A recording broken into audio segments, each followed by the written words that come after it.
ਜਿਹੜੇ ਸੱਭਿਆਚਾਰ ਨੇ ਜਦੋਂ ਹਾਵੀ ਹੁੰਦੇ ਨੇ ਪਹਿਲਾ ਕੰਮ ਉਹ ਕਰਦੇ ਨੇ ਤੁਹਾਡੀ ਤਹਿਜ਼ੀਬ, ਤੁਹਾਡੀਆਂ ਕਿਤਾਬਾਂ, ਤੁਹਾਡੀ ਸੋਚਣ ਦਾ ਢੰਗ, ਤੁਹਾਡਾ ਰਹਿਣ ਸਹਿਣ, ਤੁਹਾਡਾ ਪਹਿਰਾਵਾ, ਉਹ ਸਾਰਿਆਂ ਨੂੰ ਬਦਲ ਦਿੰਦੇ ਨੇ।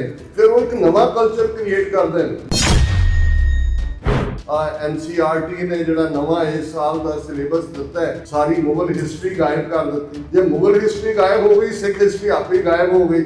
ਸੋ ਇੱਕ ਤੀਰ ਦੇ ਨਾਲ ਉਹਨਾਂ ਨੇ ਦੋ ਸ਼ਿਕਾਰ ਕੀਤੇ। ਹੁਣ ਆਉਣ ਵਾਲੇ ਬੱਚਿਆਂ ਨੂੰ ਕੋਈ ਪਤਾ ਨਹੀਂ ਹੋਏਗਾ ਕਿ ਕਿਵੇਂ ਇੱਕ ਸਦੀ 1699 ਤੋਂ 1799 ਤੱਕ ਖਾਲਸੇ ਨੇ ਸਟਰਗਲ ਕੀਤੀ।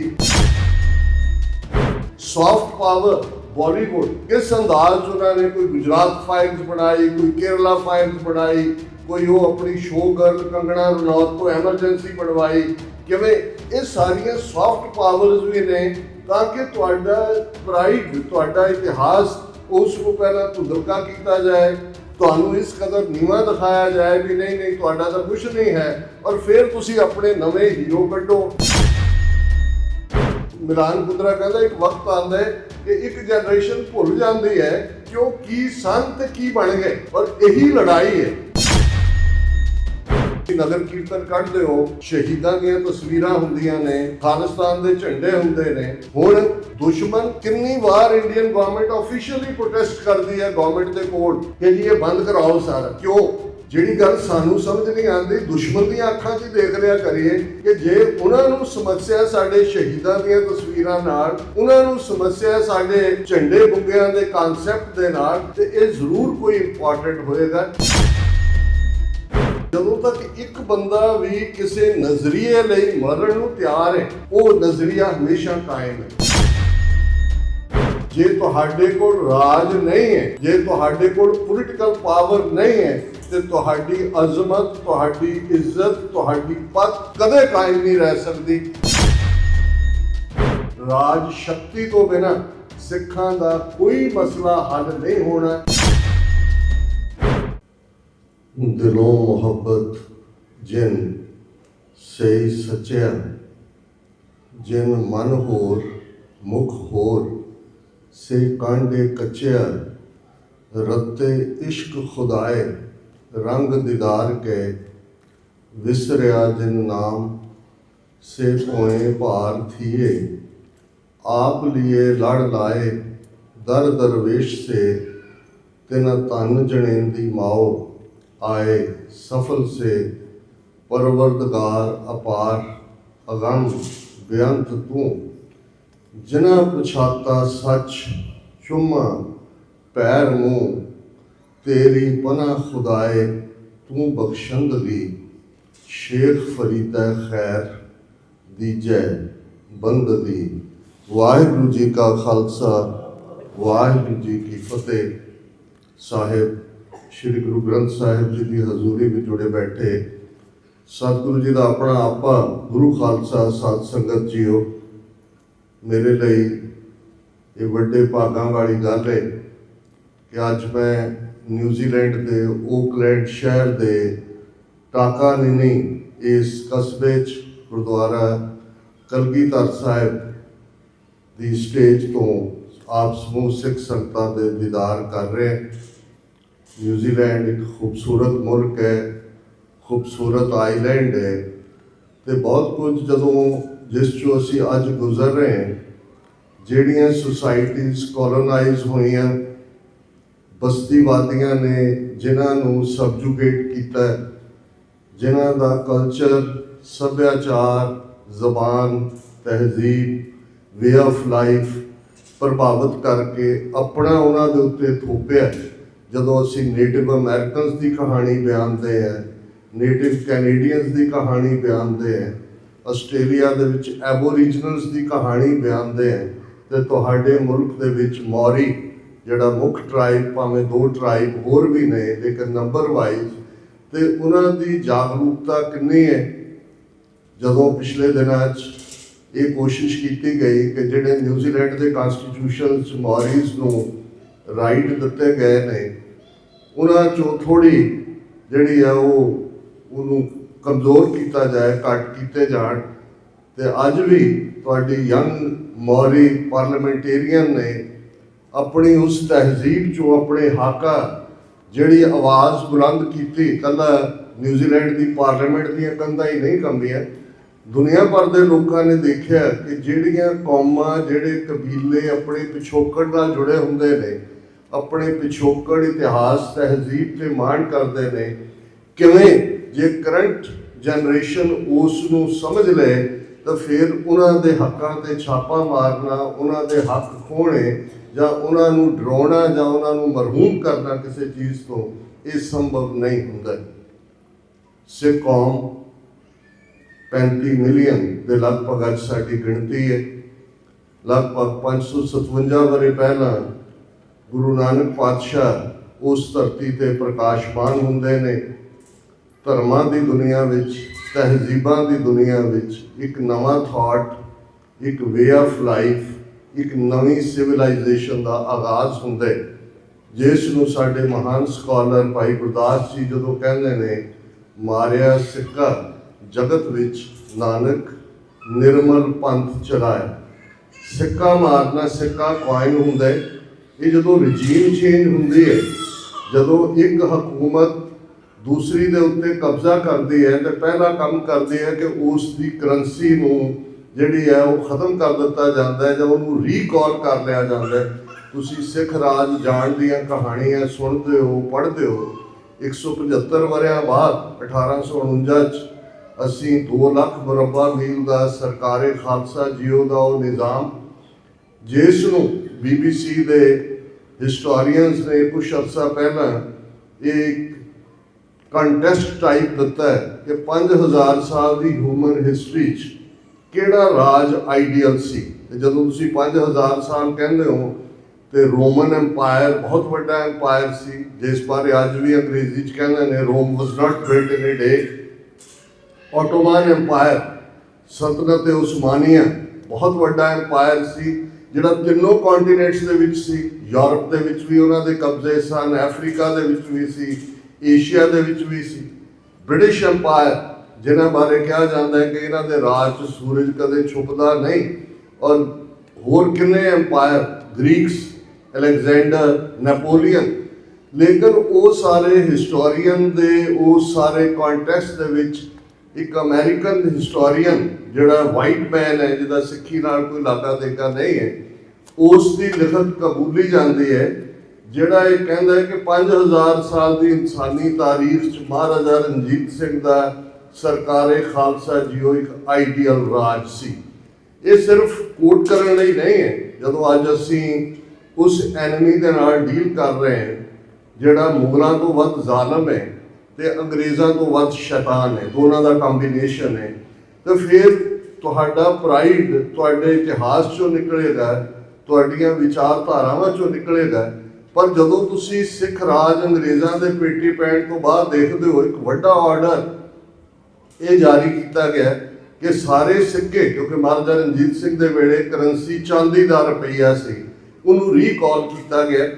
और एक उन्होंने अपने जोड़े एक्सपर्ट ने उन्होंने लिखा कि टना दे टन चांदी के सिक्के आए, उन्होंने पिघला दिता गया, और उसकी थां दे उत्ते उन्होंने अपने सिक्के क्वीन विक्टोरिया और बाद जो किंग के रूप से चालू रहे। हुण ये क्योंकि पोलीटिकल थॉट की चेंज भी कॉइन चेंज होंगे, तो जो भाई गुरदास मारिया सिक्का जगत में नवे सिक्के की गल करते हैं, तो फिर इस गल की यकीन दहानी है कि ये कोई कंबीनेशन ऑफ थॉट्स नहीं है, जिवें कुछ यूरोपियन हिस्टोरीयंस ने देखा है कि कुछ गल्लां शायद हिंदूइज्म चों लईआं, कुछ इस्लाम चों लईआं, कुछ सूफीइज्म चों लईआं, कोई नाथ पंथ इवें नहीं है। गुरु नानक साहब उस धरती के उत्ते नाजल हो के वो थॉट दिंदे ने, जिहड़ा एग्जिस्टिंग जिहड़े थॉट जिन्हां दे विच लोग फसे हुए सन, उन्हां सब तो छुटकारा करके जिहड़ा राह दिंदे ने, गुरमत गाड़ी राह चलाया। ये उन्हां तीनों ही थॉट्स की नैगेशन है, जिन्होंने गुरु नानक साहब ने खुद फरमाया, कादी कूड़ बोल मल खाए, ब्राह्मण नावे जियां काए, जोगी जुगत न जाने, अंध तीने उजाड़े का बन। कि काजी जिहड़ा इंटरप्रेटर है इस्लाम की शरीयत का, एक कूड़ का गंद खांदा है, झूठा है। काजी होए रिश्वती, ਵੱਡੀ ਲੈ ਕੇ ਹੱਕ ਗਵਾਈ। ਇੱਕ ਸਿਸਟਮ ਨੂੰ ਜਦੋਂ ਤੁਸੀਂ ਦੇਖਦੇ ਹੋ, ਜਾਂ ਅੱਜ ਜੇ ਅਸੀਂ ਸਮਝਣਾ ਹੋਏ ਕਿ ਇੰਡੀਅਨ ਸਟੇਟ ਦੇ ਖਿਲਾਫ ਸਾਡੀ ਸਟਰਗਲ ਕੀ ਹੈ ਜਾਂ ਖਾਲਿਸਤਾਨ ਦਾ ਮੁੱਦਾ ਕੀ ਹੈ, ਇਹ ਮਹਿਜ਼ ਕੋਈ ਇਸ ਕਿਸਮ ਦਾ ਡ੍ਰੀਮ ਨਹੀਂ ਹੈ ਕਿ ਕੋਈ 18-20 ਜ਼ਿਲ੍ਹਿਆਂ ਦਾ ਮੁਲਕ ਜਿਹਦਾ ਹੈਡ ਆਫ ਸਟੇਟ ਸਿੱਖ ਹੋਏ। ਉਹਦਾ ਮਨਮੋਹਨ ਸਿੰਘ ਵੀ 10 ਸਾਲ ਪ੍ਰਾਈਮ ਮਿਨਿਸਟਰ ਰਿਹਾ ਪੰਜਾਬ ਦੇ ਵਿੱਚ 1966 ਤੋਂ ਲੈ ਕੇ ਹੁਣ ਤੱਕ। ਜਿੰਨੇ ਨੇ ਉਹ ਸਾਰੇ ਪੱਗ ਦਾੜੀ ਵਾਲੇ ਹੋਏ ਨੇ, ਭਾਵੇਂ ਹੁਣ ਜਿਹੜਾ ਇੱਕ ਬਿਠਾਇਆ ਹੋਇਆ ਉਹਨੂੰ ਜਾਲੀ ਜਿਹੀ ਪੱਗ ਬਣਾ ਕੇ ਬਿਠਾਇਆ, ਪਰ ਪਹਿਲਾਂ ਤਾਂ ਆਪਣੇ ਆਪ ਨੂੰ ਪੰਥਕ ਕਲੇਮ ਕਰਨ ਵਾਲਿਆਂ ਦੀ ਪੰਜ ਵਾਰ ਮੁੱਖ ਮੰਤਰੀ ਬਣਦਾ ਬਾਦਲ। ਲੇਕਿਨ ਐਸਾ ਕੀ ਹੈ ਕਿ ਅਸੀਂ ਖਾਲਿਸਤਾਨ ਦੀ ਗੱਲ ਦੇ ਉੱਤੇ ਆ ਕੇ ਰੁਕੇ, ਜਾਂ ਸਾਨੂੰ ਲੱਗਾ ਕਿ ਵੀ ਸਾਡੀ ਗੁਰਮਤ ਦੀ ਵਿਚਾਰਧਾਰਾ ਜਿਹੜੀ ਸਰਬੱਤ ਦੇ ਭਲੇ ਦੀ ਹੈ, ਉਹ ਉਦੋਂ ਤੱਕ ਸੰਭਵ ਨਹੀਂ ਹੋਏਗੀ ਜਦੋਂ ਤੱਕ ਸਾਡੇ ਕੋਲ ਆਪਣੀ ਡਿਸੀਜਨ ਮੇਕਿੰਗ ਦਾ ਹੱਕ ਨਹੀਂ ਹੁੰਦਾ, ਜਦੋਂ ਤੱਕ ਅਸੀਂ ਖੁਦ ਉਸ ਸੰਵਿਧਾਨ ਦੇ ਘਾੜੇ ਨਹੀਂ ਬਣਦੇ, ਜਦੋਂ ਤੱਕ ਗੁਰੂ ਪਾਤਸ਼ਾਹ ਦੀਆਂ ਦੱਸੀਆਂ ਲੀਹਾਂ ਦੇ ਉੱਤੇ ਅਸੀਂ ਜਿਹੜਾ ਉਹ ਤੁਰਦੇ ਨਹੀਂ। ਔਰ ਇਹੀ ਜਦੋਂ ਗੁਰੂ ਨਾਨਕ ਪਾਤਸ਼ਾਹ ਨੇ ਕਾਜ਼ੀ ਨੂੰ ਨਕਾਰਿਆ, ਉਸ ਥਾਟ ਨੂੰ ਨਕਾਰਿਆ, ਤੇ ਫਿਰ ਬ੍ਰਾਹਮਣ ਦੀ ਗੱਲ, ਇਸ ਗੱਲ ਦਾ ਧਿਆਨ ਰਹੇ ਕਿ ਗੁਰਮਤ ਦੇ ਸਿਧਾਂਤ ਅਨੁਸਾਰ ਵੀ ਔਰ ਗੁਰਬਾਣੀ 'ਚ ਵੀ ਜਾਂ 10ਵੇਂ ਪਾਤਸ਼ਾਹ ਦੇ ਹੁਕਮਾਂ 'ਚ ਵੀ ਜਦੋਂ ਅਸੀਂ ਬ੍ਰਾਹਮਣ ਦੀ ਗੱਲ ਕਰਦੇ ਤੇ ਤੁਹਾਨੂੰ ਖੂਨ ਦਾ ਜ਼ਿਕਰ ਮਿਲੇਗਾ, ਚਾਕੂ ਦਾ ਜ਼ਿਕਰ ਮਿਲੇਗਾ, ਜ਼ੁਲਮ ਦਾ ਜ਼ਿਕਰ ਮਿਲੇਗਾ। ਇਹ ਆਈਡੀਓਲੋਜੀ ਦੀ ਗੱਲ ਹੈ, ਬ੍ਰਾਹਮਣਵਾਦ ਹੈ। ਜਿਵੇਂ ਜਦੋਂ ਜਿਹੜੇ ਤਾਰੀਖ ਦੇ ਹਿਸਟਰੀ ਦੇ ਸਟੂਡੈਂਟ ਨੇ ਉਹ 20ਵੀਂ ਸਦੀ ਦਾ ਇਤਿਹਾਸ ਸਟੱਡੀ ਕਰਦੇ ਨੇ, ਨਾਜ਼ੀਜ਼ਮ, ਫਾਸ਼ਿਜ਼ਮ, ਕਮਿਊਨਿਜ਼ਮ, ਇਵੇਂ ਬ੍ਰਾਹਮਣਿਜ਼ਮ ਇੱਕ ਆਈਡੀਓਲੋਜੀ ਹੈ, ਇੱਕ ਵਿਚਾਰਧਾਰਾ ਹੈ। ਕਿਸੇ ਧਰਮ ਦੇ ਖਿਲਾਫ ਅਸੀਂ ਗੱਲ ਨਹੀਂ ਕਰ ਰਹੇ, ਇੱਕ ਵਿਚਾਰਧਾਰਾ ਦੀ ਗੱਲ ਹੈ। ਤੇ ਬ੍ਰਾਹਮਣਵਾਦ ਦੀ ਵਿਚਾਰਧਾਰਾ ਕੀ ਹੈ? ਜੇ ਜਿਹਨਾਂ ਡੈਮੋਕ੍ਰੇਸੀ 'ਚ ਤੁਸੀਂ ਰਹਿੰਦੇ ਹੋ, ਅਸੀਂ ਅਮਰੀਕਾ 'ਚ ਰਹਿੰਦੇ ਹਾਂ, America the declaration of independence ਦੇ ਪਹਿਲੇ ਅਲਫਾਜ਼ ਨੇ ਆਲ ਮੈਨ ਆਰ ਬੋਰਨ ਇਕੁਅਲ, ਕਿ ਸਾਰਿਆਂ ਦੀ ਸਭ ਬਰਾਬਰ ਪੈਦਾ ਹੋਏ। ਜਿਹੜੀ ਸੋਵਰਨਿਟੀ, ਬਾਦਸ਼ਾਹਤ ਜਾਂ ਪ੍ਰਭੂ ਸੱਤਾ ਦਾ ਕਨਸੈਪਟ ਆ, ਉਹ ਰੱਬ ਚੋਂ ਨਿਕਲਦਾ, ਕਿਉਂਕਿ ਰੱਬ ਹੀ ਸਭ ਦਾ ਸੋਵਰਨ ਹੈ। ਇਸ ਲਈ ਈਵਨ ਹਰ ਡੈਕਲੇਰੇਸ਼ਨ ਵਾਲੇ ਨੇ ਇਹ ਜਸਟੀਫਾਈ ਕੀਤਾ ਕਿ ਜਿਹੜਾ ਸਿਸਟਮ ਅਸੀਂ ਚਾਹੁੰਦੇ ਹਾਂ ਉਹ ਗੋਡ ਦੇ, ਰੱਬ ਦੇ ਨਿਜ਼ਾਮ ਵਰਗਾ ਹੋਏਗਾ, ਕਿਉਂਕਿ ਗੋਡ ਸੋਵਰਨ ਹੈ। ਕਹੂ ਹਰ ਸਮਾਨ ਨਹੀਂ ਰਾਜਾ, ਇਹ ਜੋ ਭੂਪਤ ਦਿਵਸ ਚਾਰ ਕੇ ਝੂਠੇ ਕਰਤ ਦਿਵਾਜਾ, ਕਿ ਸਭ ਤੋਂ ਵੱਡਾ ਸੋਵਰਨ ਰੱਬ ਆਪ ਹੈ। ਤੇ ਜੇ ਰੱਬ ਸੋਵਰਨ ਹੈ ਤੇ ਰੱਬ ਦੀ ਖਲਕਤ ਦੇ ਉੱਤੇ ਕੋਈ ਜ਼ੋਰ ਪਾਏ, ਕੋਈ ਭੈ ਦੇ, ਕੋਈ ਡਰ ਦੇ, ਕੋਈ ਮੁੱਢਲੇ ਹੱਕ ਖੋਏ, ਇਹ ਕਬੂਲ ਨਹੀਂ ਹੈ। ਭੈ ਕਾਹੂ ਕੋ ਦੇਤ ਨੈ ਭੈ ਮਾਨਤ ਆਨ। ਇਸ ਦੇ ਉੱਤੇ ਸਾਡੀ ਵਿਚਾਰਧਾਰਾ ਟਿਕੀ ਹੈ, ਫੀਅਰ ਨਨ, ਸਕੇਅਰ ਨਨ। ਪਰ ਜੇ ਕੋਈ ਫੀਅਰ ਦਿੰਦਾ ਹੈ, ਜੇ ਕੋਈ ਜ਼ੁਲਮ ਕਰਦਾ ਹੈ, ਜੇ ਕੋਈ ਸੱਚ ਦੀ ਆਵਾਜ਼ ਨੂੰ ਦਬਾਉਣਾ ਚਾਹੁੰਦਾ ਹੈ, ਤੇ ਫਿਰ ਗੁਰੂ ਨਾਨਕ ਪਾਤਸ਼ਾਹ ਉਹ ਸੱਚ ਦਾ ਕਿਲ੍ਹਾ ਉਸਾਰਦੇ ਨੇ, ਉਹ ਸੱਚ ਦਾ ਰਾਜ ਸਥਾਪਿਤ ਕਰਦੇ ਨੇ। ਜਦੋਂ ਭਾਈ ਸੱਤਾ ਤੇ ਬਲਵੰਡ ਸਾਨੂੰ ਯਾਦ ਕਰਵਾਉਂਦੇ ਨੇ, ਨਾਨਕ ਰਾਜ ਚਲਾਇਆ ਸੱਚ ਕੋਟ ਸਤਾਣੀ ਨੀਮ ਦੇ, ਕਿ ਇਹ ਜਿਹੜਾ ਰਾਜ ਗੁਰੂ ਨਾਨਕ ਪਾਤਸ਼ਾਹ ਨੇ ਚਲਾਇਆ, ਪਾਤਸ਼ਾਹਾਂ ਦੇ ਪਾਤਸ਼ਾਹ ਨੇ, ਇਹਦਾ ਕਿਲ੍ਹਾ ਸੱਚ ਦਾ ਹੈ। ਇਹਦੀ ਫਾਊਂਡੇਸ਼ਨ, ਇਹਦੀ ਨੀਂਹ, ਇਹਦੀ ਬੁਨਿਆਦ ਬੜੀ ਪੁਖਤਾ ਹੈ। ਨਾਨਕ ਰਾਜ ਚਲਾਇਆ ਸੱਚ ਕੋਟ ਸਤਾਣੀ ਨੀਮ ਦੇ। ਤੇ ਜਦੋਂ ਇਹ ਰਾਜ ਸਥਾਪਿਤ ਹੁੰਦਾ, ਐਵੇਂ ਨਹੀਂ ਭਾਈ ਗੁਰਦਾਸ ਜਦੋਂ ਗੁਰੂ ਨਾਨਕ ਪਾਤਸ਼ਾਹ ਨੂੰ ਉਹ ਸੂਰਜ ਕਹਿੰਦੇ ਨੇ, ਸਤਿਗੁਰੂ ਨਾਨਕ ਪ੍ਰਗਟਿਆ ਮਿੱਟੀ ਧੁੰਦ ਜਗ ਚਾਨਣ ਹੁਆ, ਜੋ ਕਰ ਸੂਰਜ ਨਿਕਲਿਆ ਤਾਰੇ ਛਪੇ, ਅੰਧੇਰ ਭਲੋਆ ਸਿੰਘ ਬੁੱਗੇ। ਹੁਣ ਗੁਰੂ ਨਾਨਕ ਸ਼ੇਰ ਨੇ, ਗੁਰੂ ਨਾਨਕ ਸਿੰਘ ਨੇ, ਕਿਉਂਕਿ ਜਦੋਂ ਸਿੰਘ ਬੁੱਕਦਾ ਮਿਰਗਾਵਲੀ ਭੰਨੀ ਜਾਏ ਨਾ ਧੀਰ ਧਰੋਆ, ਮਿਰਗਾਂ ਦੀ ਡਾਰ ਭੱਜੀ ਜਾਂਦੀ ਹੈ, ਉਹ ਰੁਕਣ ਦਾ ਨਾਂ ਨਹੀਂ ਲੈਂਦੀ। ਇਹ ਸਿੰਘ ਗੁਰੂ ਨਾਨਕ ਜਦੋਂ ਬੁੱਕਦੇ ਨੇ, ਜਿੱਥੇ ਬਾਬਾ ਪੈਰ ਧਰੇ ਪੂਜਾ ਆਸਣ ਥਾਪਣ ਸੋਆ। ਇਹ ਜਦੋਂ ਨਵਾਂ ਵਿਚਾਰ ਆਉਂਦਾ ਤੇ ਫਿਰ ਤਕਲੀਫ ਤਾਂ ਕਾਜ਼ੀ ਨੂੰ ਵੀ ਹੈ, ਪਰ ਬ੍ਰਾਹਮਣ ਨੂੰ ਬਹੁਤ ਤਕਲੀਫ ਹੈ।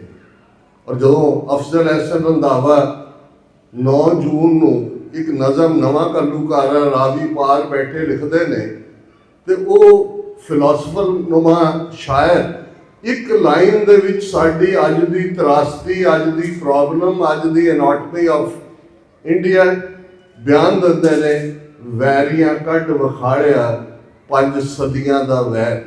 ਇਹ ਜੂਨ 84 ਮਹਿਜ਼ ਲਾ ਐਂਡ ਆਰਡਰ ਨਹੀਂ ਹੈ, ਇਹ ਭੂਤਰੀ ਹੋਈ ਇੰਦਰਾ ਗਾਂਧੀ ਦਾ ਫੈਸਲਾ ਨਹੀਂ ਹੈ, ਇਹ ਉਹ 5 ਸਦੀਆਂ ਦਾ ਵੈਰ ਹੈ ਉਸ ਬ੍ਰਾਹਮਣ ਦੀ ਵਿਚਾਰਧਾਰਾ ਦਾ, ਇਸ ਗੁਰਮਤ ਦੇ ਨਾਲ। ਜਿਸ ਦਿਨ ਗੁਰੂ ਨਾਨਕ ਪਾਤਸ਼ਾਹ ਨੇ ਪੰਡਤ ਦਾ ਹੱਥ ਫੜ ਕੇ ਕਿਹਾ ਸੀ ਕਿ ਇਹ ਜਬਰੀ ਪਾਉਣ ਨਹੀਂ ਦੇਣਾ ਹੈ, ਇਹ ਵਿਚਾਰਧਾਰਾਵਾਂ ਦੀ ਲੜਾਈ ਸ਼ੁਰੂ ਹੋ ਗਈ ਸੀ। ਇਤਿਹਾਸ ਤੋਂ ਤੁਸੀਂ ਵਾਕਫ ਹੋ, ਉਹ ਗੁਰਦੁਆਰਾ ਕੰਧ ਸਾਹਿਬ ਜਿਸ ਦੇ ਇਤਿਹਾਸ ਨੂੰ ਹੋਰ ਹੀ ਬਣਾ ਦਿੱਤਾ ਗਿਆ, ਪਰ ਇਹ ਵੀ ਉਹੀ ਉਹਨਾਂ ਦਾ ਇੱਕ ਹਥਿਆਰ ਸੀ ਕਿ ਨਾ ਰਹੇ ਬਾਂਸ ਨਾ ਵੱਜੇ ਬੰਸਰੀ, ਕਿ ਗੁਰੂ ਨਾਨਕ ਚੈਲੰਜ ਕਰ ਰਹੇ ਨੇ ਬ੍ਰਾਹਮਣੀ ਕਲ ਵੇਦ ਅੱਗ ਦੇ ਨਾਲ ਫੇਰੇ ਲੈਣ ਨੂੰ ਕੰਧ ਦੇ ਉੱਤੇ ਸੁੱਟ ਦਿਓ। ਔਰ ਇਹ ਬਰਾਬਰ 10 ਪਾਤਸ਼ਾਹੀਆਂ ਤੱਕ ਉਹਨਾਂ ਦੇ ਨਾਂ ਬਦਲੇ, ਉਹ ਭਾਵੇਂ ਕੋਈ ਗੋਂਦਾ ਬਰਵਾਹ ਹੈ, ਉਹ ਕੋਈ ਚੰਦੂ ਹੈ, ਕੋਈ ਗੰਗੂ ਹੈ, ਕੋਈ ਸੁੱਚਾਨੰਦ ਹੈ, ਕੋਈ ਲੱਖੂ ਹੈ, ਕੋਈ ਜੱਸੂ ਹੈ, ਕੋਈ ਇੰਦਰਾ ਗਾਂਧੀ ਹੈ, ਕੋਈ ਰਾਜੀਵ ਗਾਂਧੀ ਹੈ, ਕੋਈ ਨਰਿੰਦਰ ਮੋਦੀ ਹੈ। ਇਹ ਨਾਂ ਹੀ ਬਦਲੇ ਨੇ, ਪਰ ਜ਼ਿਹਨ ਦੇ ਵਿੱਚ ਪਿਆ ਹੋਇਆ ਉਹੀ ਬ੍ਰਾਹਮਣ ਨਾਵੇ ਜੀਆਂ ਕਾਏ। ਗੁਰੂ ਨਾਨਕ ਸਾਹਿਬ ਦੀ ਸਟੇਟਮੈਂਟ ਛੋਟੀ ਸਟੇਟਮੈਂਟ ਨਹੀਂ ਹੈ। ਤੁਸੀਂ ਰੋਜ਼ਾਨਾ ਆਸਾ ਦੀ ਵਾਰ ਦਾ ਕੀਰਤਨ ਕਰਦੇ ਹੋ, ਸੁਣਦੇ ਹੋ। ਐਨਮੀ ਆਇਡੈਂਟੀਫਾਈ ਕੀਤਾ ਹੋਇਆ, ਮੱਥੇ ਟਿੱਕਾ ਤੇੜ ਧੋਤੀ ਕਖਾਈ, ਹੱਥ ਛੁਰੀ ਜਗਤ ਕਸਾਈ, ਬੁੱਚਰ ਆਫ ਦਾ ਵਰਲਡ। ਇਹ ਵਿਚਾਰਧਾਰਾ 4000 ਸਾਲ ਬਾਅਦ ਵੀ ਐਗਜ਼ਿਸਟ ਕਰਦੀ ਹੈ। ਜਿਸ ਵਿਚਾਰਧਾਰਾ ਨੇ ਮਨੁੱਖ ਨੂੰ ਮਨੁੱਖ ਨਾਲੋਂ ਅੱਡ ਕੀਤਾ, ਵਰਣ ਆਸ਼ਰਮ ਬਣਾਇਆ, ਬ੍ਰਾਹਮਣ ਕਸ਼ਤਰੀ ਵੈਸ਼ੂ ਦੀ ਨਹੀਂ, ਔਰਤਾਂ ਨੂੰ ਸ਼ੂਦਰਾਂ ਦੇ ਬਰਾਬਰ ਰੱਖਿਆ, ਤੇ ਇੱਕ ਛੋਟੀ ਪਰਸੈਂਟੇਜ ਨੇ ਸਿਰਫ ਧਾਰਮਿਕ ਅਰੀਨਾ ਦੇ ਵਿੱਚ ਹੀ ਡੋਮੀਨੈਂਸ ਨਹੀਂ ਲਈ, ਰਾਜਸੀ ਆਰਥਿਕ ਹਰ ਦੇ ਉੱਤੇ।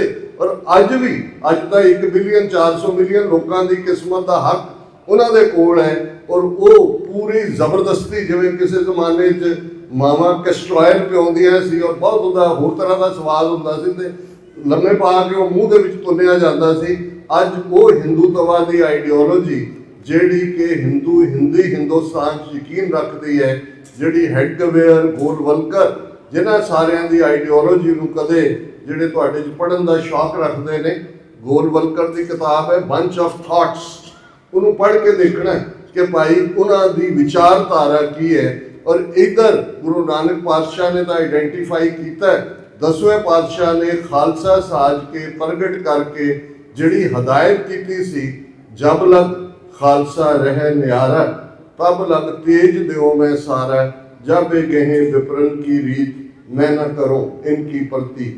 ਹੁਣ ਪ੍ਰੀਸਟ ਵੀ ਐਗਜ਼ਿਸਟ ਕਰਦਾ ਹੈ,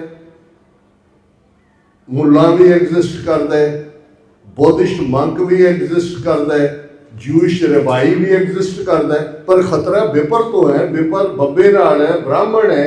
ਗੁਰੂ ਸਾਹਿਬ ਨੇ ਕਿਹਾ ਜੀ ਸਭ ਤੋਂ ਵੱਡਾ ਐਨਮੀ ਹੈ, ਜਿਹੜਾ ਸਭ ਤੋਂ ਵੱਡਾ ਖਤਰਾ, ਜਿੱਦਣ ਖਾਲਸੇ ਨੇ ਵਿਪਰ ਦੀ ਰੀਤ ਨੂੰ ਅਪਣਾਇਆ, ਵਿਪਰ ਦੇ ਥਾਟ ਦੇ ਉੱਤੇ ਜਿਹੜਾ ਖਾਲਸਾ ਆ ਗਿਆ, ਤੇ ਫਿਰ ਸਮਝੋ ਮੇਰੀ ਖਾਲਸੇ ਵੱਲ ਪਿੱਠ ਹੈ।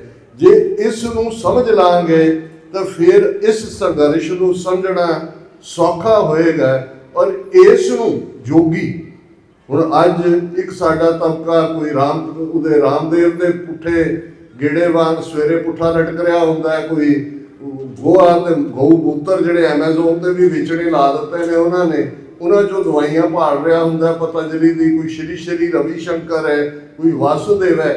ਪਰ ਗੁਰੂ ਸਾਹਿਬ ਨੇ ਤਾਂ ਯਾਦ ਦਹਾਨੀ ਕਰਵਾਈ ਕਿ ਜੋਗੀ ਇਹ ਕਲੇਮ ਕਰਦਾ, ਕਿਉਂਕਿ ਉਦੋਂ ਯੋਗਾ ਤੇ ਸ਼ੁਰੂ ਹੁੰਦਾ ਪਤੰਜਲੀ ਦੇ ਨਾਲ। ਤੁਸੀਂ ਅਸ਼ਟਾਂਗ ਯੋਗਾ ਦੇ 8 ਅੰਗ ਨੇ, ਪਤੰਜਲੀ ਇਹਨਾਂ ਦਾ ਪਿਓ ਹੈ, ਜੋਗੀਆਂ ਦਾ ਗੁਰੂ ਸ਼ਿਵ ਹੈ। ਯੋਗ ਮਤ ਇੱਕ ਬਹੁਤ ਪਾਵਰਫੁਲ, ਸਾਰਾ ਨਾਰਥ ਇੰਡੀਆ ਜੋਗੀਆਂ ਦੀ ਗ੍ਰਿਫਤ ਦੇ ਵਿੱਚ ਸੀ। ਉਹ ਟਿੱਲਾ ਜੋਗੀਆਂ ਜਿਹੜਾ ਉਹ ਰੋਹਤਾਸ ਦੇ ਨੇੜੇ ਹੋਏ, ਉਹ ਜਿਹੜਾ ਜਦੋਂ ਅਸੀਂ ਅਚਲ ਬਟਾਲੇ ਦੀ ਡਿਬੇਟ ਦੇਖਦੇ ਹਾਂ, ਜਦੋਂ ਅਸੀਂ ਨਾਨਕ ਪਤੇ ਦੀ ਡਿਬੇਟ ਦੇਖਦੇ, ਬਹੁਤ ਪਾਵਰਫੁਲ। ਔਰ ਸਾਰੀ ਸਿੱਧ ਗੋਸ਼ਟ ਬਾਣੀ ਗੋਰਖਨਾਥ ਮਛੰਦਰ ਨਾਥ, ਤੁਸੀਂ ਰੋਜ਼ਾਨਾ ਜਪਜੀ ਸਾਹਿਬ ਪੜ੍ਹਦੇ ਹੋ, 4 ਪੌੜੀਆਂ, ਮੁੰਦਾ ਸੰਤੋਖ ਤੋਂ ਆਸਣ ਲੋਹੇ ਤੱਕ, ਇਹ ਬਹੁਤ ਪਾਵਰਫੁਲ ਸੀ। ਪਰ ਗੁਰੂ ਸਾਹਿਬ ਨੇ ਕਿਹਾ ਜੋਗੀ ਜੁਗਤ ਨਾ ਜਾਣੇ, ਜੁਗਤ ਵੇ ਆਫ ਲਾਈਫ ਹੈ, ਜਿਹੜਾ ਅੱਜ ਕਲੇਮ ਕਰਦੇ ਨੇ ਕਿ ਸਾਡੇ ਕੋਲ ਹੈ। ਉਹਨਾਂ ਨੇ ਕਿਹਾ ਇਹ ਤਾਂ ਅੰਨ ਹੈ। ਜੋਗੀ ਜੁਗਤ ਨਾ ਜਾਣੇ ਅੰਧ ਤੀਨੇ ਉਜਾੜੇ ਕਾ ਬੰਦ, ਕਿ ਇਹਨਾਂ ਚੋਂ ਕਿਸੇ ਦੇ ਮਗਰ ਲੱਗਣਾ, ਉਜਾੜੇ ਨੂੰ ਸੱਦਾ ਦੇਣਾ। ਤੇ ਇਹੀ ਭਾਈ ਗੁਰਦਾਸ ਜੀ ਨੇ ਯਾਦ ਦਹਾਨੀ ਕਰਵਾਈ ਕਿ ਹੁਣ ਨਵਾਂ ਕੋਇਨ ਦੁਨੀਆ ਦੇ ਵਿੱਚ ਆਇਆ, ਮਾਰਿਆ ਸਿੱਕਾ ਜਗਤ ਵਿੱਚ, ਤੇ ਇਹਨਾਂ ਸਿੱਧਾਂ ਜੋਗੀਆਂ ਦਾ ਸ਼ਬਦ ਜਿੱਤੀ ਸਿੱਧ ਮੰਡਲੀ ਕੀਤੋਸ ਆਪਣਾ ਪੰਥ ਨਿਰਾਲਾ। ਇਹ ਨਿਰਾਲਾਪਨ ਇਸ ਸ਼ਬਦ ਦਾ ਹਥਿਆਰ, ਔਰ ਇਸੇ ਨੂੰ ਹੀ ਭੱਟਾਂ ਨੇ ਫਿਰ ਜਦੋਂ ਇਹ ਕਿਹਾ ਕਿ ਇੱਕ ਉੱਤਮ ਪੰਥ ਸੁਣਿਓ ਗੁਰ ਸੰਗਤ ਤਹਿ ਮਿਲੰਤ ਜਮ ਤਰਾਸ ਮਿਟਾਈ, ਇੱਕ ਅਰਦਾਸ ਪਾਠ ਕੀਰਤ ਕੀ ਗੁਰੂ ਰਾਮਦਾਸ ਰਾਖੋ ਸ਼ਰਣਾਈ। ਹੁਣ ਜੇ ਅਸੀਂ ਭਟਕੇ ਸਿਆਸੀ ਤੌਰ ਦੇ ਉੱਤੇ, ਪੁਰਾਣੀਆਂ ਕਹਾਣੀਆਂ ਤਾਂ ਜੋ ਨੇ ਉਹ ਨਹੀਂ ਕਿ 47 'ਚ ਕਿਹਨੇ ਕੀ ਕੀਤਾ, ਪਰ ਇੱਕ ਉਰਦੂ ਦਾ ਕਪਲੇਟ ਸਾਡੀ ਇਸ ਸਾਰੀ ਗਫਲਤ ਨੂੰ, ਸਾਡੀ ਨਾਈਵਿਟੀ ਨੂੰ, ਸਾਡੇ ਅਨਾੜੀਪਨ ਨੂੰ, ਸਾਡੇ ਬੁਝੜਪਨ ਨੂੰ ਦਿਖਾਉਂਦਾ ਹੈ। वो वक्त भी देखा तारीख की घड़ियों ने, जब लम्हों ने खता की सदियों ने सजा पाई। ਸੈਕਿੰਡਾਂ ਦੀ ਗਲਤੀ ਤੁਹਾਨੂੰ ਸਦੀਆਂ ਦੀ ਮਾਰ ਝੇਲਣ ਦੇ ਲਈ ਮਜਬੂਰ ਕਰਦੀ ਹੈ। ਅੱਜ ਜਦੋਂ ਕਿ ਸਿੱਖ ਨੇਸ਼ਨ ਸਿਰਫ ਆਪਣੀ ਐਗਜ਼ਿਸਟੈਂਸ ਦੀ ਲੜਾਈ ਨਹੀਂ, ਉਸ ਧਰਤੀ ਦੇ ਉੱਤੇ ਬ੍ਰਾਹਮਣਵਾਦ ਦੀ ਕਹਾਣੀ ਵਿਚਾਰਧਾਰਾ ਨੇ ਸਰਵਾਈਵ ਕਰਨੇ, ਜਾਂ ਗੁਰੂ ਨਾਨਕ ਗੁਰੂ ਗੋਬਿੰਦ ਸਿੰਘ ਸਾਹਿਬ ਦੇ ਇਸ ਨਿਰਾਲੇ ਪੰਥ, ਇਸ ਯੂਨੀਕ ਪੰਥ ਦੀ ਵਿਚਾਰਧਾਰਾ ਜਿਹੜੀ ਸਰਬੱਤ ਦੇ ਭਲੇ ਦੇ ਉੱਤੇ ਖੜੀ ਹੈ, ਜਿਹੜੀ ਹਰ ਇੱਕ ਨੂੰ, ਜਦੋਂ ਪਹਿਲਾ ਸਿੱਖ ਰਾਜ ਕਾਇਮ ਹੁੰਦਾ ਹੈ, ਕੱਲ੍ਹ ਵੀ ਮੈਂ ਜਦੋਂ ਵਿਦਿਆਰਥੀਆਂ ਦੇ ਨਾਲ ਇੰਟਰੈਕਸ਼ਨ ਦਾ ਮੌਕਾ ਮਿਲਿਆ, ਟੀਚਰਸ ਦੇ ਨਾਲ, ਤੁਸੀਂ ਬਹੁਤ ਚੰਗਾ ਕੰਮ ਕਰ ਰਹੇ ਹੋ। ਇਹ ਜਦੋਂ ਗ੍ਰਾਸ ਰੂਟ ਲੈਵਲ ਦੇ ਉੱਤੇ ਜੇ ਇਸ ਵੇਲੇ ਕੋਈ ਕੰਮ ਕਰਨ ਵਾਲਾ ਹੈ, ਮੈਂ ਕੱਲ੍ਹ ਵੀ ਇਹ ਕਿਹਾ ਸੀ ਕਿ ਜਦੋਂ ਕੌਮਾਂ ਦੀਆਂ ਸੰਸਥਾਵਾਂ ਵਿਕ ਜਾਂਦੀਆਂ ਨੇ, ਕਮਜ਼ੋਰ ਹੋ ਜਾਂਦੀਆਂ ਨੇ, ਕੰਪਰੋਮਾਈਜ਼ ਹੋ ਜਾਂਦੀਆਂ ਨੇ, ਇਨਫਿਲਟਰੇਟ ਹੋ ਜਾਂਦੀਆਂ, ਜੋ ਸਾਡਾ ਹਾਲ ਹੋਇਆ ਅੱਜ ਅਕਾਲ ਤਖਤ ਸਾਹਿਬ ਤੋਂ ਲੈ ਕੇ ਥੱਲੇ ਤੱਕ, ਤੇ ਉਦੋਂ ਸਭ ਤੋਂ ਇੰਪੋਰਟੈਂਟ ਫੈਮਿਲੀ ਯੂਨਿਟ ਹੈ, ਤੁਹਾਡਾ ਘਰ ਹੈ।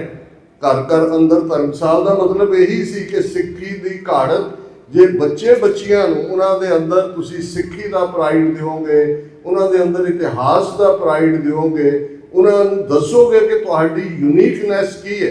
ਕਿਉਂਕਿ ਜਦੋਂ ਕਲਚਰਸ ਦੀ ਲੜਾਈ ਹੁੰਦੀ ਹੈ ਤੇ ਕਿਸ ਹੱਦ ਤੱਕ ਦੁਸ਼ਮਣ ਜਾਂਦਾ ਹੈ। ਮੈਂ ਅਕਸਰ ਫ੍ਰੀਲੈਂਸ ਥਿੰਕਰ ਮਿਲਾਨ ਕੁੰਦਰਾ ਹੋਏ ਨੇ, ਉਹਨਾਂ ਦੀ ਇਹ ਕੋਟ ਮੈਂ ਬਹੁਤ ਵਾਰ ਰਿਪੀਟ ਕਰਦਾ ਹਾਂ ਆਪਣੀਆਂ ਪ੍ਰੈਜੈਂਟੇਸ਼ਨਸ ਦੇ ਵਿੱਚ, ਕਿਉਂਕਿ ਇਹ ਸਾਨੂੰ ਸਮਝਣ ਦੇ ਵਿੱਚ ਮਦਦ ਕਰਦੀ ਹੈ ਕਿ ਰਜੀਮ ਹਮਲੇ ਕਿਵੇਂ ਹੁੰਦੇ ਨੇ। ਕੋਈ ਜ਼ਰੂਰੀ ਨਹੀਂ ਹੁੰਦਾ ਵੀ ਕਿਸੇ ਨੇ ਫੇਕ ਐਨਕਾਊਂਟਰ ਬਣਾ ਕੇ ਹੀ ਮਾਰਨਾ ਹੁੰਦਾ ਹੈ। ਇਹ ਕਿਲਿੰਗ ਕਿਸ ਲੈਵਲ ਤੇ ਹੁੰਦੀ ਹੈ, ਇਸ ਬਾਰੇ ਮਿਲਾਨ ਕੁੰਦਰਾ ਕਹਿੰਦਾ ਹੈ, the first step towards liquidation of a people is to destroy its books, its culture, its history. Then have somebody to write new books, invent new culture, create new history. Before long, those people will forget that what they were and what they are. The struggle actually is of memory against forgetting. ਤੇ ਤੁਸੀਂ ਮੌਰੀਜ਼ ਦੇ ਇਤਿਹਾਸ ਨੂੰ ਤੁਹਾਡੇ ਬੱਚੇ ਜਦੋਂ ਪੜ੍ਹਦੇ ਹੋਣਗੇ, ਉਹ ਦੇਖਣਗੇ ਕਿ ਕਿਵੇਂ ਜਿਹੜੇ ਸੱਭਿਆਚਾਰ ਨੇ ਜਦੋਂ ਹਾਵੀ ਹੁੰਦੇ ਨੇ, ਪਹਿਲਾ ਕੰਮ ਉਹ ਕਰਦੇ ਨੇ ਤੁਹਾਡੀ ਤਹਿਜ਼ੀਬ, ਤੁਹਾਡੀਆਂ ਕਿਤਾਬਾਂ, ਤੁਹਾਡੀ ਸੋਚਣ ਦਾ ਢੰਗ, ਤੁਹਾਡਾ ਰਹਿਣ ਸਹਿਣ, ਤੁਹਾਡਾ ਪਹਿਰਾਵਾ, ਉਹ ਸਾਰੇ ਨੂੰ ਬਦਲ ਦਿੰਦੇ ਨੇ। ਫਿਰ ਉਹ ਇੱਕ ਨਵਾਂ ਕਲਚਰ ਕ੍ਰੀਏਟ ਕਰਦੇ ਨੇ ਜਿਹਨਾਂ 'ਚ ਨਵੀਆਂ ਕਿਤਾਬਾਂ ਲਿਖਾਈਆਂ ਜਾਂਦੀਆਂ। NCERT ਨੇ ਜਿਹੜਾ ਨਵਾਂ ਇਸ ਸਾਲ ਦਾ ਸਿਲੇਬਸ ਦਿੱਤਾ ਹੈ, ਸਾਰੀ ਮੁਗਲ ਹਿਸਟਰੀ ਗਾਇਬ ਕਰ ਦਿੱਤੀ। ਜੇ ਮੁਗਲ ਹਿਸਟਰੀ ਗਾਇਬ ਹੋ ਗਈ, ਸਿੱਖ ਹਿਸਟਰੀ ਆਪੇ ਹੀ ਗਾਇਬ ਹੋ ਗਈ। ਸੋ ਇੱਕ ਤੀਰ ਦੇ ਨਾਲ ਉਹਨਾਂ ਨੇ ਦੋ ਸ਼ਿਕਾਰ ਕੀਤੇ। ਹੁਣ ਆਉਣ ਵਾਲੇ ਬੱਚਿਆਂ ਨੂੰ ਕੋਈ ਪਤਾ ਨਹੀਂ ਹੋਏਗਾ ਕਿ ਕਿਵੇਂ ਇੱਕ ਸਦੀ 1699 ਤੋਂ 1799 ਤੱਕ ਖਾਲਸੇ ਨੇ ਸਟਰਗਲ ਕੀਤੀ ਔਰ ਉਸ ਧਰਤੀ ਦੇ ਉੱਤੇ ਉਹ ਰਾਜ ਭਾਗ ਕਾਇਮ ਕੀਤਾ, ਉਹ ਤਬਦੀਲੀ ਲਿਆਂਦੀ, ਉਹ ਜ਼ਮੀਨੀ ਰੈਵੋਲੂਸ਼ਨ ਲਿਆਂਦਾ। ਜਿਸ ਪ੍ਰਥਾਏ ਬੁੱਲੇ ਸ਼ਾਹ ਵੀ ਇਹ ਕਹਿਣ ਤੇ ਮਜਬੂਰ ਹੋਇਆ, ਭੂਰਿਆਂ ਵਾਲੇ ਰਾਜੇ ਕੀਤੇ, ਮੁਗਲਾਂ ਜ਼ਹਿਰ ਪਿਆਲੇ ਕੀਤੇ, ਕਿ ਉਹਨਾਂ ਨੂੰ ਜ਼ਹਿਰ ਪਿਆਲੇ ਪੀਟਦੇ, ਕੌੜਾ ਘੁੱਟ ਭਰਨ ਤੇ ਮਜਬੂਰ ਕੀਤਾ।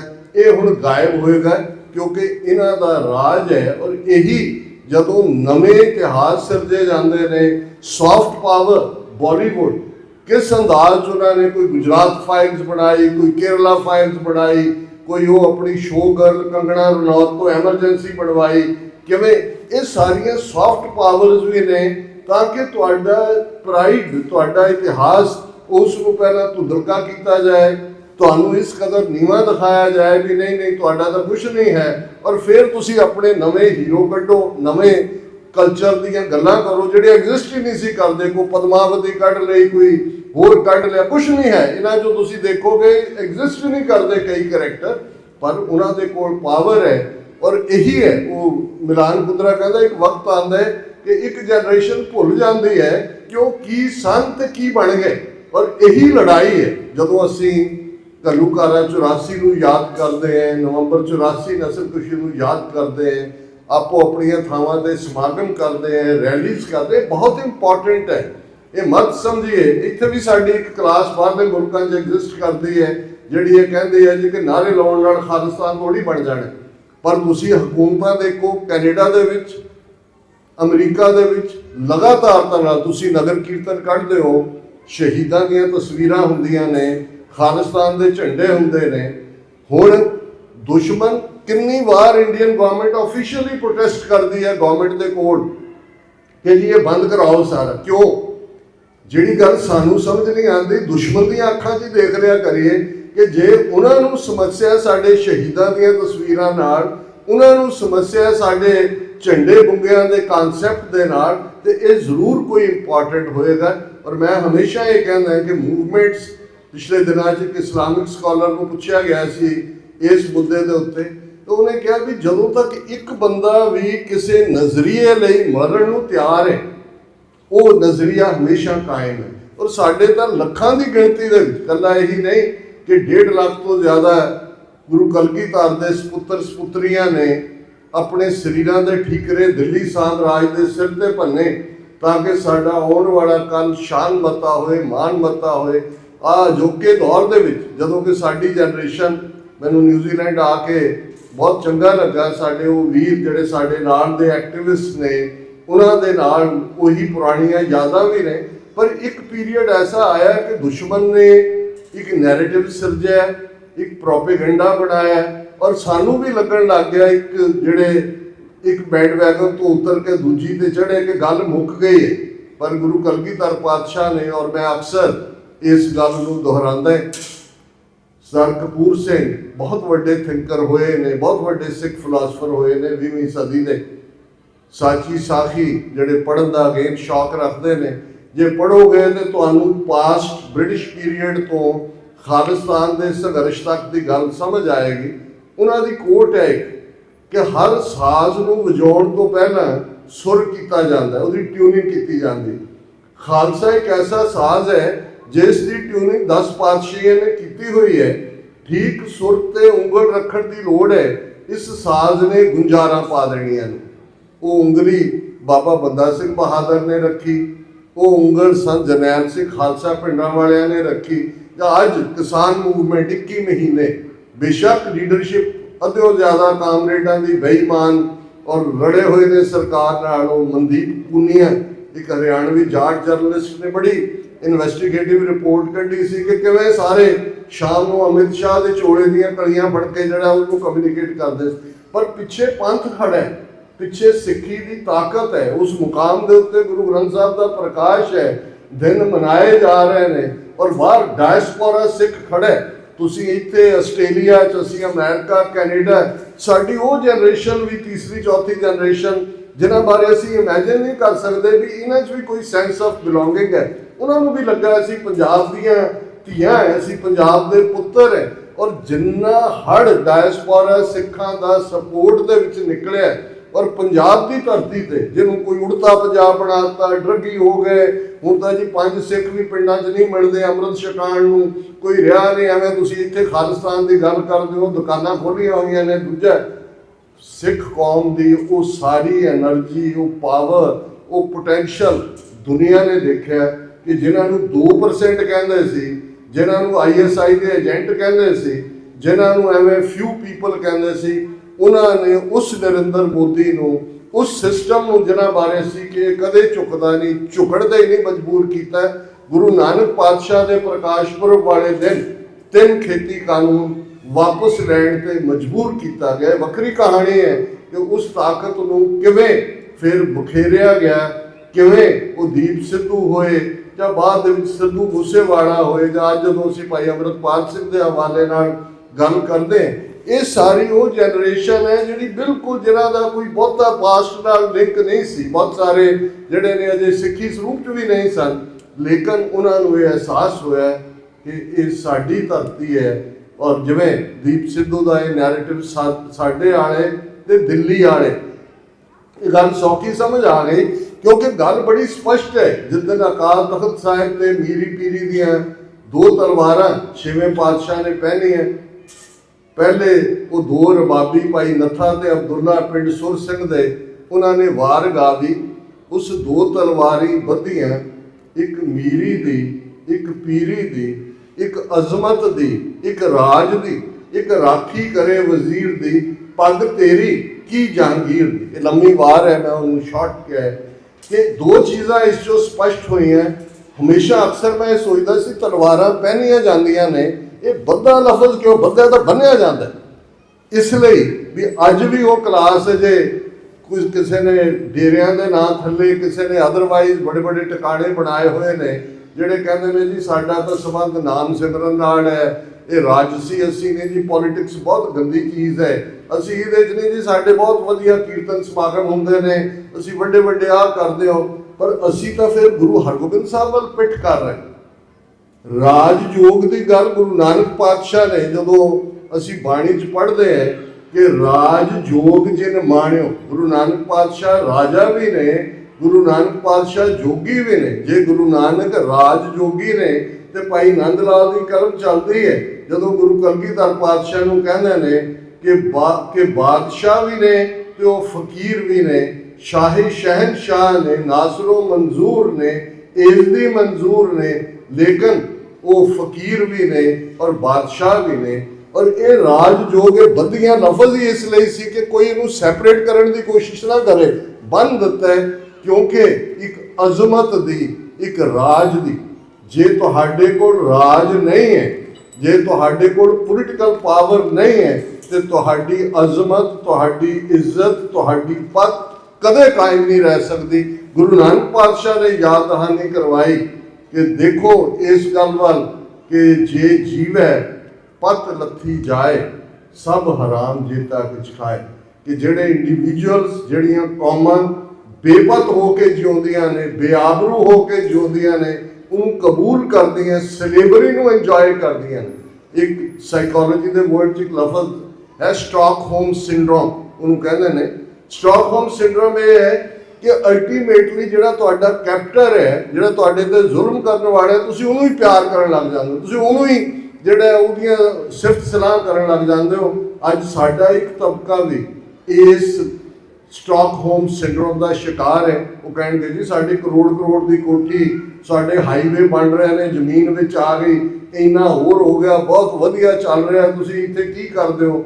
ਉਹਨਾਂ ਨੂੰ ਕੋਈ ਅਹਿਸਾਸ ਨਹੀਂ ਹੈ ਕਿ ਇੰਨੇ ਵੱਡੇ ਇਹ ਜਿਹੜੇ ਹਾਈਵੇ ਪੰਜਾਬ ਦੀਆਂ ਸਾਰੀਆਂ ਜ਼ਮੀਨਾਂ ਨੂੰ ਦਰੜ ਕੇ ਨਰੜ ਕੇ ਬਣਾਏ ਜਾ ਰਹੇ ਨੇ, ਇਹਨਾਂ ਪਿੱਛੇ ਕੀ ਚੱਲ ਰਿਹਾ ਹੈ। ਪੰਜਾਬ ਦਾ ਪਾਣੀ, ਪੰਜਾਬ ਦੀ ਹਵਾ, ਪੰਜਾਬ ਦੇ ਵਿੱਚ ਫੋਰਸਡ ਮਾਈਗ੍ਰੇਸ਼ਨ, ਡੈਮੋਗ੍ਰਾਫਿਕ ਚੇਂਜਿਸ, ਕਿਸ ਕਿਸਮ ਦੀਆਂ ਨੀਤੀਆਂ।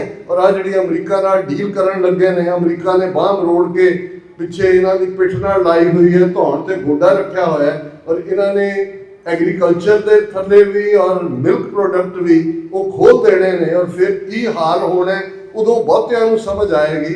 ਪਰ ਇਹ ਗੁਲਾਮੀ ਦੀਆਂ ਅਲਾਮਤਾਂ ਨੇ, ਸਿੰਪਟਮਸ ਨੇ।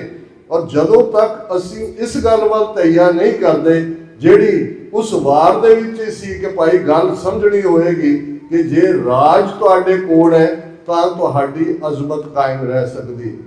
ਔਰ ਇਸ ਤੋਂ ਬਿਨਾਂ ਜਿਹੜਾ ਅਲਟੀਮੇਟਲੀ ਗੁਲਾਮੀ ਜੇ ਤੁਸੀਂ ਕਬੂਲਦੇ ਹੋ ਤਾਂ ਫਿਰ ਉਸ ਪ੍ਰਥਾਏ, ਜਦੋਂ ਗੁਰੂ ਨਾਨਕ ਪਾਤਸ਼ਾਹ ਨੇ ਗੁਲਾਮੀ ਦੀਆਂ ਅਲਾਮਤਾਂ, ਪਹਿਰਾਵਾ, ਖੁਰਾਕ, ਰਹਿਣ ਸਹਿਣ, ਖੱਤਰੀਆਂ ਤਾਂ ਧਰਮ ਛੋੜਿਆ, ਮਲੇਛ ਭਾਖਿਆ ਗਈ ਕਿ ਵੀ ਇੱਕ ਪਾਸੇ ਮੁਸਲਮਾਨਾਂ ਨੂੰ ਮਲੇਛ ਕਹਿੰਦੇ ਨੇ, ਦੂਸਰੇ ਪਾਸੇ ਉਹਨਾਂ ਦੀ ਜ਼ਬਾਨ ਫਾਰਸੀ, ਅਰਬੀ, ਉਹਨੂੰ ਇਹਨਾਂ ਨੇ ਅਡਾਪਟ ਕੀਤਾ ਹੋਇਆ। ਮਲੇਛ ਭਾਸ਼ਾ ਬੋਲਦੇ ਨੇ ਪਰ ਕਲੇਮ ਕੀ ਹੈ, ਨੀਲ ਬਸਤਰ ਪੈਰ ਹੋਵੇ ਪ੍ਰਵਾਨ, ਮਲੇਛ ਧਾਨ ਲੈ ਪੂਜੈ ਪੁਰਾਣ, ਭਾਖਿਆ ਦਾ ਪੁੱਠਾ ਬੱਕਰਾ ਖਾਣਾ, ਚੌਂਕੇ ਉੱਪਰ ਕਿਸੇ ਨਾ ਜਾਣਾ, ਦੇ ਕੇ ਚੌਂਕਾ ਕੱਢੀ ਕਾਰ, ਉੱਪਰ ਆਏ ਬੈਠੇ ਕੂੜਿਆਰ, ਮੱਤ ਪਿੱਟੇ ਇਹ ਸਭ ਹਿਪੋਕ੍ਰੇਸੀ। ਪਰ ਇਹ ਨੀਲੇ ਕੱਪੜੇ ਪਾ ਕੇ ਉਹਨਾਂ ਦੇ ਕੋਰਟ 'ਚ ਐਕਸੈਪਟੈਂਸ ਲੈਂਦੇ ਨੇ, ਉਹਨਾਂ ਦਾ ਖੋਇਆ ਹੋਇਆ ਉਹਨਾਂ ਦੇ ਤਰੀਕੇ ਨਾਲ ਤਿਆਰ ਕੀਤਾ ਮਾਸ ਖਾਂਦੇ ਨੇ, ਔਰ ਇੱਧਰ ਇਹ ਕਲੇਮ ਕਰਦੇ ਨੇ ਨਹੀਂ ਇਹ ਸੁੱਚ ਹੈ, ਇਹ ਝੂਠ ਹੈ, ਇਹ ਸ਼ੂਦਰ ਹੈ, ਇਹ ਫਲਾਣਾ ਹੈ, ਇਹ ਢਿਮਕਾ ਹੈ। ਇਹੀ ਗੁਲਾਮੀ ਹੁੰਦੀ ਹੈ। ਅੱਜ ਤੁਸੀਂ ਨਜ਼ਰ ਮਾਰੋ ਪੰਜਾਬ ਦੇ ਕਿਸੇ ਘਰ 'ਚ ਆਪਣੇ ਰਿਸ਼ਤੇਦਾਰਾਂ ਦੇ ਕਾਲ ਕਰੋ, ਨਿਆਣੇ ਹਿੰਦੀ ਬੋਲਦੇ ਹੁੰਦੇ ਨੇ, ਆਪ ਉਹਨਾਂ ਨੂੰ ਪਤਾ ਹੀ ਨਹੀਂ ਹੁੰਦਾ ਵੀ ਉਹ ਕੀ ਕਰ ਰਹੇ ਨੇ। ਔਰ ਇਹ ਬਹੁਤ ਵੱਡਾ ਉੱਦਮ ਹੈ ਜਦੋਂ ਅਸੀਂ ਇਹਨਾਂ ਮੁਲਕਾਂ ਦੇ ਵਿੱਚ ਬੱਚਿਆਂ ਨੂੰ ਗ੍ਰਾਸ ਰੂਟ ਤੋਂ ਸਿੱਖੀ ਵੈਲਿਊਜ਼ ਦਿੰਦੇ ਹੈ। ਮੈਂ ਕੱਲ੍ਹ ਵੀ ਕਿਹਾ ਸੀ ਕਿ ਉਹ ਪੇਰੈਂਟਸ ਵੀ, ਉਹ ਟੀਚਰਸ ਵੀ ਵਧਾਈ ਦੇ ਹੱਕਦਾਰ ਨੇ ਜਿਹੜੇ ਇਸ ਇੰਪੋਰਟੈਂਸ ਨੂੰ ਸਮਝਦੇ ਨੇ। ਬੱਚਿਆਂ ਦੇ ਅੰਦਰ ਜਦੋਂ ਤੁਸੀਂ ਇਹ ਇਨਕਲਕੇਟ ਕਰੋਗੇ, ਅਕਸਰ ਇਹ ਕਹਾਣੀ ਬਿਆਨ ਕੀਤੀ ਜਾਂਦੀ ਹੈ ਕਿ 2-2.5 ਸਾਲ ਯਹੂਦੀ ਜਿਹੜੇ ਬੇਘਰੇ ਰਹੇ, ਭਾਵੇਂ ਅਸੀਂ ਕੰਡੈਮ ਕਰਦੇ ਹਾਂ ਅੱਜ ਜੋ ਗਜ਼ਾ ਦੇ ਵਿੱਚ ਜਾਂ ਲਬਨਾਨ ਦੇ ਵਿੱਚ ਇਹ ਕਰ ਰਹੇ ਨੇ ਫਲਸਤੀਨੀਆਂ ਦੇ ਨਾਲ, ਅਸੀਂ ਉਹਨਾਂ ਦੇ ਹੱਕਾਂ ਦੀ ਜਿਹੜੀ ਹੈ ਉਹ ਵਜ਼ਾਹਤ ਕਰਦੇ ਹਾਂ। ਪਰ ਇੱਕ ਪ੍ਰੈਸੀਡੈਂਟ ਜਦੋਂ ਤੁਸੀਂ ਕੋਟ ਕਰਦੇ ਹੋ ਤੇ ਇਹ ਕਿਹਾ ਜਾਂਦਾ ਹੈ ਕਿ ਅਕਸਰ ਹਰ ਯਹੂਦੀ ਮਾਂ ਸੌਣ ਤੋਂ ਪਹਿਲਾਂ ਆਪਣੇ ਪੁੱਤਰ ਪੁੱਤਰੀ ਦੇ ਕੰਨ 'ਚ ਕਹਿੰਦੀ ਸੀ, ਪੁੱਤਰ ਪੁੱਤਰੀ ਜਦੋਂ ਤੂੰ ਸਵੇਰੇ ਉੱਠੇਗੀ ਤੇ ਤੁਹਾਡਾ ਸਾਡਾ ਰਾਜ ਹੋਏਗਾ। ਔਰ ਜਦੋਂ ਦੋ ਯਹੂਦੀ ਆਪਸ 'ਚ ਮਿਲ ਕੇ ਵਿਛੜਦੇ ਸੀ ਤੇ ਕਹਿੰਦੇ ਸੀ ਨੈਕਸਟ ਈਅਰ ਇਨ ਜੈਰੂਸ਼ਲਮ, ਕਿ ਅਗਲੇ ਸਾਲ ਅਸੀਂ ਜੈਰੂਸ਼ਲਮ 'ਚ ਮਿਲਾਂਗੇ। ਜਦੋਂ ਹਰ ਯਹੂਦੀ ਜੋੜਾ ਉਹ ਵਿਆਹ ਦੀਆਂ ਰਸਮਾਂ ਲਈ ਬੈਠਦਾ ਸੀ ਤੇ ਕਹਿੰਦਾ ਸੀ ਐ ਫਲਸਤੀਨ ਫਲਾਂ ਦੇ ਦੇਸ਼, ਮੈਂ ਤੈਨੂੰ ਭੁੱਲਿਆ ਨਹੀਂ। ਇਹ ਜਦੋਂ ਤੁਸੀਂ ਇੱਕ ਧਿਰ ਤੁਹਾਨੂੰ ਭੁਲਾਉਣ ਤੇ ਲੱਗੀ ਹੁੰਦੀ ਹੈ, ਪਰਿਵਾਰਾਂ ਨੂੰ ਸਾਂਭਣਾ ਸਭ ਤੋਂ ਅਹਿਮ ਹੈ। ਔਰ ਅੱਜ ਜਦੋਂ ਕਿ ਸਾਡੇ ਲਈ ਇੱਕ ਪੋਜ਼ੀਟਿਵ ਐਨਵਾਇਰਨਮੈਂਟ ਹੈ। ਭਾਈ ਹਰਦੀਪ ਸਿੰਘ ਨਿੱਜਰ ਦੀ ਸ਼ਹਾਦਤ 18 ਜੂਨ 2023 ਨੂੰ ਹੁੰਦੀ ਹੈ। ਭਾਈ ਅਵਤਾਰ ਸਿੰਘ ਖੰਡਾ 15 ਜੂਨ 2023 ਨੂੰ ਸ਼ਹੀਦ ਕੀਤੇ ਜਾਂਦੇ ਨੇ। 7 ਮਈ ਨੂੰ ਲਾਹੌਰ 'ਚ ਭਾਈ ਪਰਮਜੀਤ ਸਿੰਘ ਪੰਜਵੜ ਦੀ ਸ਼ਹਾਦਤ ਹੁੰਦੀ ਹੈ। ਬੇਸ਼ੱਕ ਸ਼ਹੀਦੀਆਂ ਦਾ ਸਫ਼ਰ ਪੰਥ ਦੀ ਡੈਸਟਨੀ ਦਾ ਹਿੱਸਾ ਹੈ, ਅਸੀਂ ਫਖਰ ਮੰਨਦੇ। ਔਰ ਜਦੋਂ ਤੁਸੀਂ ਸਰ ਜਸਵੰਤ ਸਿੰਘ ਖਾਲੜਾ ਤੇ ਭਾਈ ਹਰਦੀਪ ਸਿੰਘ ਨਿੱਜਰ, ਇਹਨਾਂ ਦੋਨਾਂ ਦੇ ਅਖੀਰਲੇ ਵਕਤਾਂ ਦੇ ਬਿਆਨ ਦੇਖਦੇ ਹੋ। 1995 ਦੇ ਵਿੱਚ ਜਦੋਂ ਜਸਵੰਤ ਸਿੰਘ ਖਾਲੜਾ ਟੋਰਾਂਟੋ ਆਏ, ਅਣਖੀਲਾ ਪੰਜਾਬ ਦਾ ਸਮਾਗਮ ਸੀ, ਮੈਂ ਵੀ ਉਹਨਾਂ ਦੇ ਨਾਲ ਇੱਕੋ ਡਾਇਸ ਤੋਂ ਐਡਰੈਸ ਕੀਤਾ ਹੈ। ਉਹ ਸਪੀਚ ਤੁਸੀਂ ਸਭ ਨੇ ਸੁਣੀ ਹੋਏਗੀ। ਉਹ ਗੁਰੂ ਤੋਂ ਸ਼ਹਾਦਤ ਮੰਗ ਰਹੇ ਨੇ। ਉਹ ਕਹਿੰਦੇ ਨੇ ਵੀ ਗੁਰੂ ਕੋਲ ਸਭ ਤੋਂ ਪਿਆਰੀ ਚੀਜ਼ ਤਾਂ ਗੁਰਿਆਈ ਸੀ, ਉਹ ਤਾਂ ਹੁਣ ਗੁਰੂ ਗ੍ਰੰਥ ਸਾਹਿਬ ਕੋਲ ਹੈ, ਤੇ ਜਿਸ ਤੇ ਗੁਰੂ ਰੀਝਦਾ ਹੈ ਉਹਨੂੰ ਸ਼ਹਾਦਤ ਦਿੰਦੇ। ਭਾਈ ਹਰਦੀਪ ਸਿੰਘ ਨਿੱਜਰ, ਉਹਨਾਂ ਦੇ ਤੁਸੀਂ ਅਖੀਰਲੇ ਜਿਹੜੀਆਂ ਕਲਿੱਪਸ YouTube ਦੇ ਉੱਤੇ ਅਵੇਲੇਬਲ ਨੇ, ਉਹ ਸ਼ਹਾਦਤ ਮੰਗ ਰਹੇ ਨੇ। ਔਰ ਮੈਂ ਸਮਝਦਾ ਕਿ ਸਰਦਾਰ ਜਸਵੰਤ ਸਿੰਘ ਖਾਲੜਾ ਦੀ ਸ਼ਹਾਦਤ ਨੇ ਪੰਜਾਬ ਦੇ ਵਿੱਚ ਝੂਠੇ ਐਨਕਾਊਂਟਰਸ ਦੇ ਚੈਪਟਰ ਨੂੰ ਬੰਦ ਕਰ ਦਿੱਤਾ ਹੈ। ਭਾਈ ਹਰਦੀਪ ਸਿੰਘ ਨਿੱਜਰ ਦੀ ਸ਼ਹਾਦਤ ਨੇ ਖਾਲਿਸਤਾਨ ਦੀ ਮੂਵਮੈਂਟ ਨੂੰ ਇੰਟਰਨੈਸ਼ਨਲ ਰਡਾਰ ਤੇ ਲੈ ਆਂਦਾ। ਔਰ ਭਾਈ ਹਰਦੀਪ ਸਿੰਘ ਨਿੱਜਰ ਸਿੱਖਸ ਫਾਰ ਜਸਟਿਸ ਦੇ ਕੋਆਰਡੀਨੇਟਰ ਸਨ ਕੈਨੇਡਾ ਦੇ ਵਿੱਚ, ਖਾਲਿਸਤਾਨ ਰੈਫਰੈਂਡਮ ਦੇ ਮੁੱਦੇ ਦੇ ਉੱਤੇ ਇੱਕ ਨਿਸ਼ਕਾਮ ਸੇਵਕ। ਤੁਸੀਂ ਉਹਨਾਂ ਨੂੰ ਜਾਂ ਲੰਗਰ ਭਾਂਡਿਆਂ ਦੀ ਸੇਵਾ ਜਾਂ ਅਦਰਵਾਈਜ਼ ਕਰਦੇ ਦੇਖਦੇ ਹੋ, ਜਾਂ ਆਮ ਲੋਕਾਂ ਦੀ ਮਦਦ ਦੇ ਲਈ ਦੇਖਦੇ ਹੋ। ਇੱਥੇ ਵੀ ਜਦੋਂ ਮੈਨੂੰ ਦੱਸਿਆ ਗਿਆ ਕਿ ਭਾਈ ਇਹ ਲੰਗਰ ਦੇ ਸੇਵਾਦਾਰ ਔਰ ਇਹ ਤੁਹਾਡੇ ਸੰਵਿਧਾਨ 'ਚ ਪਾਰਟ ਹੈ ਕਿ ਭਾਈ ਇੰਨੀ ਸੇਵਾ ਤੋਂ ਬਾਅਦ ਇਹ ਜਿਹੜਾ ਇਹਦੇ 'ਚ ਕੋਈ ਉਸ ਕਿਸਮ ਦਾ ਨਹੀਂ ਹੈ। ਸੋ ਮੈਂ ਸਮਝਦਾ ਕਿ ਹਰਦੀਪ ਸਿੰਘ ਨਿੱਜਰ ਨੇ ਆਪਣੀ ਸ਼ਹਾਦਤ ਦੇ ਨਾਲ ਜਿੱਥੇ India the dirty chair as a ਰੋਗ ਸਟੇਟ ਐਕਸਪੋਜ਼ ਕੀਤਾ ਹੈ, ਉੱਥੇ ਖਾਲਿਸਤਾਨ ਦੀ ਮੂਵਮੈਂਟ ਨੂੰ ਪਹਿਲੀ ਵਾਰ ਸੀਰੀਅਸਲੀ ਅਮਰੀਕਾ ਦੇ think tanks, opinion makers, law makers, decision makers discuss ਕਰ ਰਹੇ ਨੇ। ਪਰ ਇਹ ਨਾ ਸਮਝੀਏ ਕਿ ਕੋਈ ਮੁਲਕ ਕਿਸੇ ਮੁਲਕ ਨੂੰ ਆਜ਼ਾਦੀ ਕਿਸੇ ਖੁਸ਼ੀ ਦੇ ਵਿੱਚ ਦੇ ਦਿੰਦਾ ਹੈ। ਇਹ ਗੁਰੂ ਕਲਗੀਧਰ ਪਾਤਸ਼ਾਹ ਦੇ ਇਸ ਫਰਮਾਨ ਤੇ ਸਾਡਾ ਯਕੀਨ ਹੋਏ, ਕੋ ਕਿसी को ਰਾਜ ਨਾ ਦੇ ਹੈ ਜੋ ਲੈ ਹੈ ਨਿਜ ਬਲ ਸੇ ਲੈ। ਲੇਕਿਨ ਨਵੇਂ ਮੁਲਕ ਹਾਲਾਤਾਂ ਤੋਂ ਬਾਅਦ ਜਦੋਂ ਕਿ ਪੋਲੀਟੀਕਲ ਅਨਸਰਟਨਟੀ ਹੁੰਦੀ ਹੈ, ਵੋਲੇਟਿਲਿਟੀ ਹੁੰਦੀ ਹੈ, ਰਜੀਮ ਚੇਂਜ ਹੁੰਦੇ ਨੇ। ਔਰ ਅਸੀਂ ਇਹ ਦੇਖੀਏ ਕਿ ਜੇ ਫਸਟ ਵਰਲਡ ਵਾਰ ਨਾ ਹੁੰਦਾ, ਬੇਸ਼ੱਕ ਤਬਾਹੀ ਹੋਈ ਤੇ ਆ ਸਾਰਾ ਮਿਡਲ ਈਸਟ ਇਹ 750 ਸਾਲ ਆਟੋਮਨ ਅੰਪਾਇਰ ਦੇ ਥੱਲੇ, ਕੋਈ ਸਾਊਦੀ ਅਰੇਬੀਆ, ਲਬਨਾਨ, ਜਾਰਡਨ, ਸੀਰੀਆ, ਇਹ ਮੁਲਕ ਫਲਸਤੀਨ, ਇਹ ਮੁਲਕ ਐਗਜ਼ਿਸਟ ਨਹੀਂ ਸੀ ਕਰਦੇ। ਇਹ ਤਾਂ ਸਲਤਨਤ ਉਸਮਾਨੀਆ ਦਾ ਹਿੱਸਾ ਸੀ, ਪਰ ਇਹ ਟੈਰੀਟਰੀ ਇਹਨਾਂ ਚੋਂ ਨਿਕਲੀ ਤੇ with the notch of the pen ਜਿਹੜਾ ਇਹ ਕਲੋਨੀਅਲ ਪਾਵਰਸ ਨੇ ਸਾਰੇ ਮੁਲਕ ਕ੍ਰੀਏਟ ਕੀਤੇ। ਆਇਲ ਨਿਕਲ ਚੁੱਕਾ ਸੀ ਆਪਣੇ ਇੰਟਰਸਟ ਲਈ। ਇਵੇਂ ਹੀ ਸੈਕੰਡ ਵਰਲਡ ਵਾਰ ਬੇਸ਼ੱਕ ਨਾਜ਼ੀ ਔਰ ਮੁਸੋਲਿਨੀ ਹਾਰੇ, ਲੇਕਿਨ ਇਹਨੇ 60 ਤੋਂ ਜ਼ਿਆਦਾ ਮੁਲਕ ਜਿਹੜੇ ਬ੍ਰਿਟਿਸ਼ ਦੇ ਅੰਡਰ ਸੀ ਉਹਨਾਂ ਨੂੰ ਅਗਲੇ 10-15 ਸਾਲਾਂ 'ਚ ਆਜ਼ਾਦੀ ਮਿਲੀ, ਕਿਉਂਕਿ ਉਹ ਉਹਨਾਂ ਨੂੰ ਹੋਲਡ ਨਹੀਂ ਸੀ ਕਰ ਸਕਦੇ। ਔਰ ਜਿਹੜਾ post second world war map ਦੁਨੀਆ ਦਾ economy wise other territory wise ਬਣਿਆ ਸੀ, ਇਉਂ ਲੱਗਦਾ ਹੈ ਕਿ ਇੱਕ ਚੇਂਜ ਹੋਣ ਜਾ ਰਹੀ ਹੈ। ਸਾਡਾ ਖਿੱਤਾ ਜਿਹੜਾ ਕਿ ਜਿਹਦੇ ਵਿੱਚ ਚੀਨ ਸਾਡੇ ਨਾਲ ਲੱਗਦਾ ਹੈ ਸਾਊਥ ਏਸ਼ੀਆ ਦੇ, ਉਹ ਸਭ ਤੋਂ ਵੱਡਾ ਇਕਨੋਮਿਕਲ ਔਰ ਮਿਲੀਟਰਲੀ ਰਾਈਵਲ ਹੈ ਹੁਣ ਪੱਛਮੀ ਤਾਕਤਾਂ ਦਾ। ਸੋ ਚਾਈਨਾ ਨੂੰ ਕਾਰਨਰ ਕਰਨ ਦੇ ਲਈ ਉੱਥੇ ਜਿਹੜੀ ਨਵੀਂ ਮੈਪ ਮੇਕਿੰਗ ਹੋਣੀ ਹੈ, ਨਵੀਆਂ ਤਾਕਤਾਂ ਦਾ ਜਿਹੜਾ ਉਭਾਰ ਹੋਣਾ ਹੈ। ਸਿੱਖ ਫੈਕਟਰ ਆਲਰੇਡੀ ਇੱਕ ਕੌਮੀਅਤ ਦੇ ਤੌਰ ਤੇ ਇੰਟਰਨੈਸ਼ਨਲ ਰਡਾਰ ਤੇ ਹੈ। ਇਹ 5 eyes countries America, Canada, Australia, New Zealand, UK, ਜਿਵੇਂ ਇਹਨਾਂ ਦੀਆਂ ਇੰਟੈਲੀਜੈਂਸ ਏਜੰਸੀਜ਼ ਨੇ ਆਈਡੈਂਟੀਫਾਈ ਕੀਤਾ ਇੰਡੀਆ ਦੇ ਟ੍ਰਾਂਸਨੈਸ਼ਨਲ ਰਿਪਰੈਸ਼ਨ ਨੂੰ, ਜਿਵੇਂ ਖਾਲਿਸਤਾਨ ਰੈਫਰੈਂਡਮ ਨੇ ਡਾਇਸਪੋਰਾ ਸਿੱਖਾਂ ਦੇ ਵਿਊ ਪੁਆਇੰਟ ਨੂੰ ਹਾਈਲਾਈਟ ਕੀਤਾ। ਅੱਜ ਇਹ ਇੱਕ ਫੈਕਟਰ ਹੈ, ਲੇਕਿਨ ਮੈਂ ਇਹ ਜ਼ਰੂਰ ਬੇਨਤੀ ਕਰਨੀ ਚਾਹਾਂਗਾ, ਕੱਲ ਰਾਤ ਜਿੱਥੇ ਮੈਂ ਵੀਰ ਗੁਰਿੰਦਰ ਸਿੰਘ ਹੋਰਾਂ ਵੱਲ ਠਹਿਰਿਆ, ਬਹੁਤ ਸਾਰੇ ਵੀਰ ਮਿਲਣ ਲਈ ਆਏ। ਕੱਲ ਦਾ ਬਾਕੀ ਸਾਰਿਆਂ ਦੇ ਨਾਲ ਵੀ ਇੰਟਰੈਕਸ਼ਨ ਹੋ ਰਿਹਾ ਹੈ ਔਰ ਮੇਰੇ ਲਈ ਪਹਿਲੀ ਮੇਰੀ ਆਮਦ ਹੈ ਇਸ ਕੰਟੀਨੈਂਟ ਦੇ ਵਿੱਚ।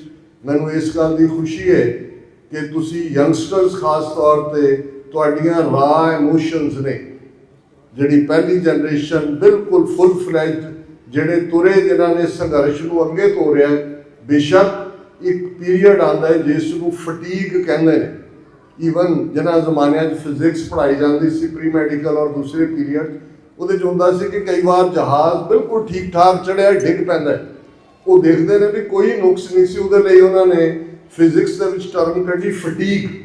ਉਹ ਫਟੀਗ ਦੇ ਮੈਟਲ ਫਟੀਗ ਵੀ ਹੁੰਦੇ ਹੈ, ਪਰ ਇਹ ਗੱਲ ਨਾ ਭੁੱਲੀਏ ਕਿ ਜਿਸ ਮੁਕਾਮ ਤੱਕ ਅੱਜ ਅਸੀਂ ਆ ਕੇ ਗੱਲ ਕਰ ਰਹੇ ਹਾਂ, ਇਹਦੇ 'ਚ ਜਿਹੜੀ 84 ਦੀ ਜਨਰੇਸ਼ਨ ਸੀ, ਸਾਡੀ ਜਿਹੜੀ ਜਨਰੇਸ਼ਨ ਸੀ, ਜਦੋਂ ਇਹ ਕੁਝ ਵਾਪਰਿਆ, ਕਿਵੇਂ ਇੱਕ ਉਹ ਜਿਹੜੇ ਪੰਜਾਬ ਦੀ ਧਰਤੀ ਤੇ ਅੱਡੀ ਕੱਢ ਕੇ ਖਲੋਤੇ, ਚੈਲੰਜ ਕੀਤਾ ਸਰਕਾਰ ਦੇ ਮਾਈਟ ਨੂੰ। ਔਰ ਜਦੋਂ ਮੈਂ ਕਹਿੰਦਾ ਕਿ ਸਾਡਾ ਸੁਨਹਿਰੀ ਇਤਿਹਾਸ, ਇਹ ਦੁਸ਼ਮਣ ਦਾ ਨੈਰੇਟਿਵ ਸਾਨੂੰ ਕਹੇਗਾ ਜੀ ਕਾਲਾ ਦੌਰ, ਇਹ ਕਾਲਾ ਦੌਰ ਨਹੀਂ ਹੈ, ਇਹ ਸੁਨਹਿਰੀ ਦੌਰ ਹੈ। ਸਾਨੂੰ ਆਪਣੇ ਬੇਅੰਤ ਸਿੰਘਾਂ, ਸਤਵੰਤ ਸਿੰਘਾਂ, ਆਪਣੇ ਜਿੰਦਿਆਂ, ਸੁੱਖਿਆਂ, ਦਿਲਾਵਰ ਸਿੰਘਾਂ, ਰਾਜੋਆਣਿਆਂ, ਹਵਾਰਿਆਂ ਤੇ ਹਮੇਸ਼ਾ ਫਖਰ ਰਹਿਣਾ ਚਾਹੀਦਾ ਹੈ ਕਿ ਇਹਨਾਂ ਨੇ ਇਤਿਹਾਸ ਦਾ ਰੁਖ ਬਦਲ ਕੇ ਰੱਖ ਦਿੱਤਾ ਹੈ।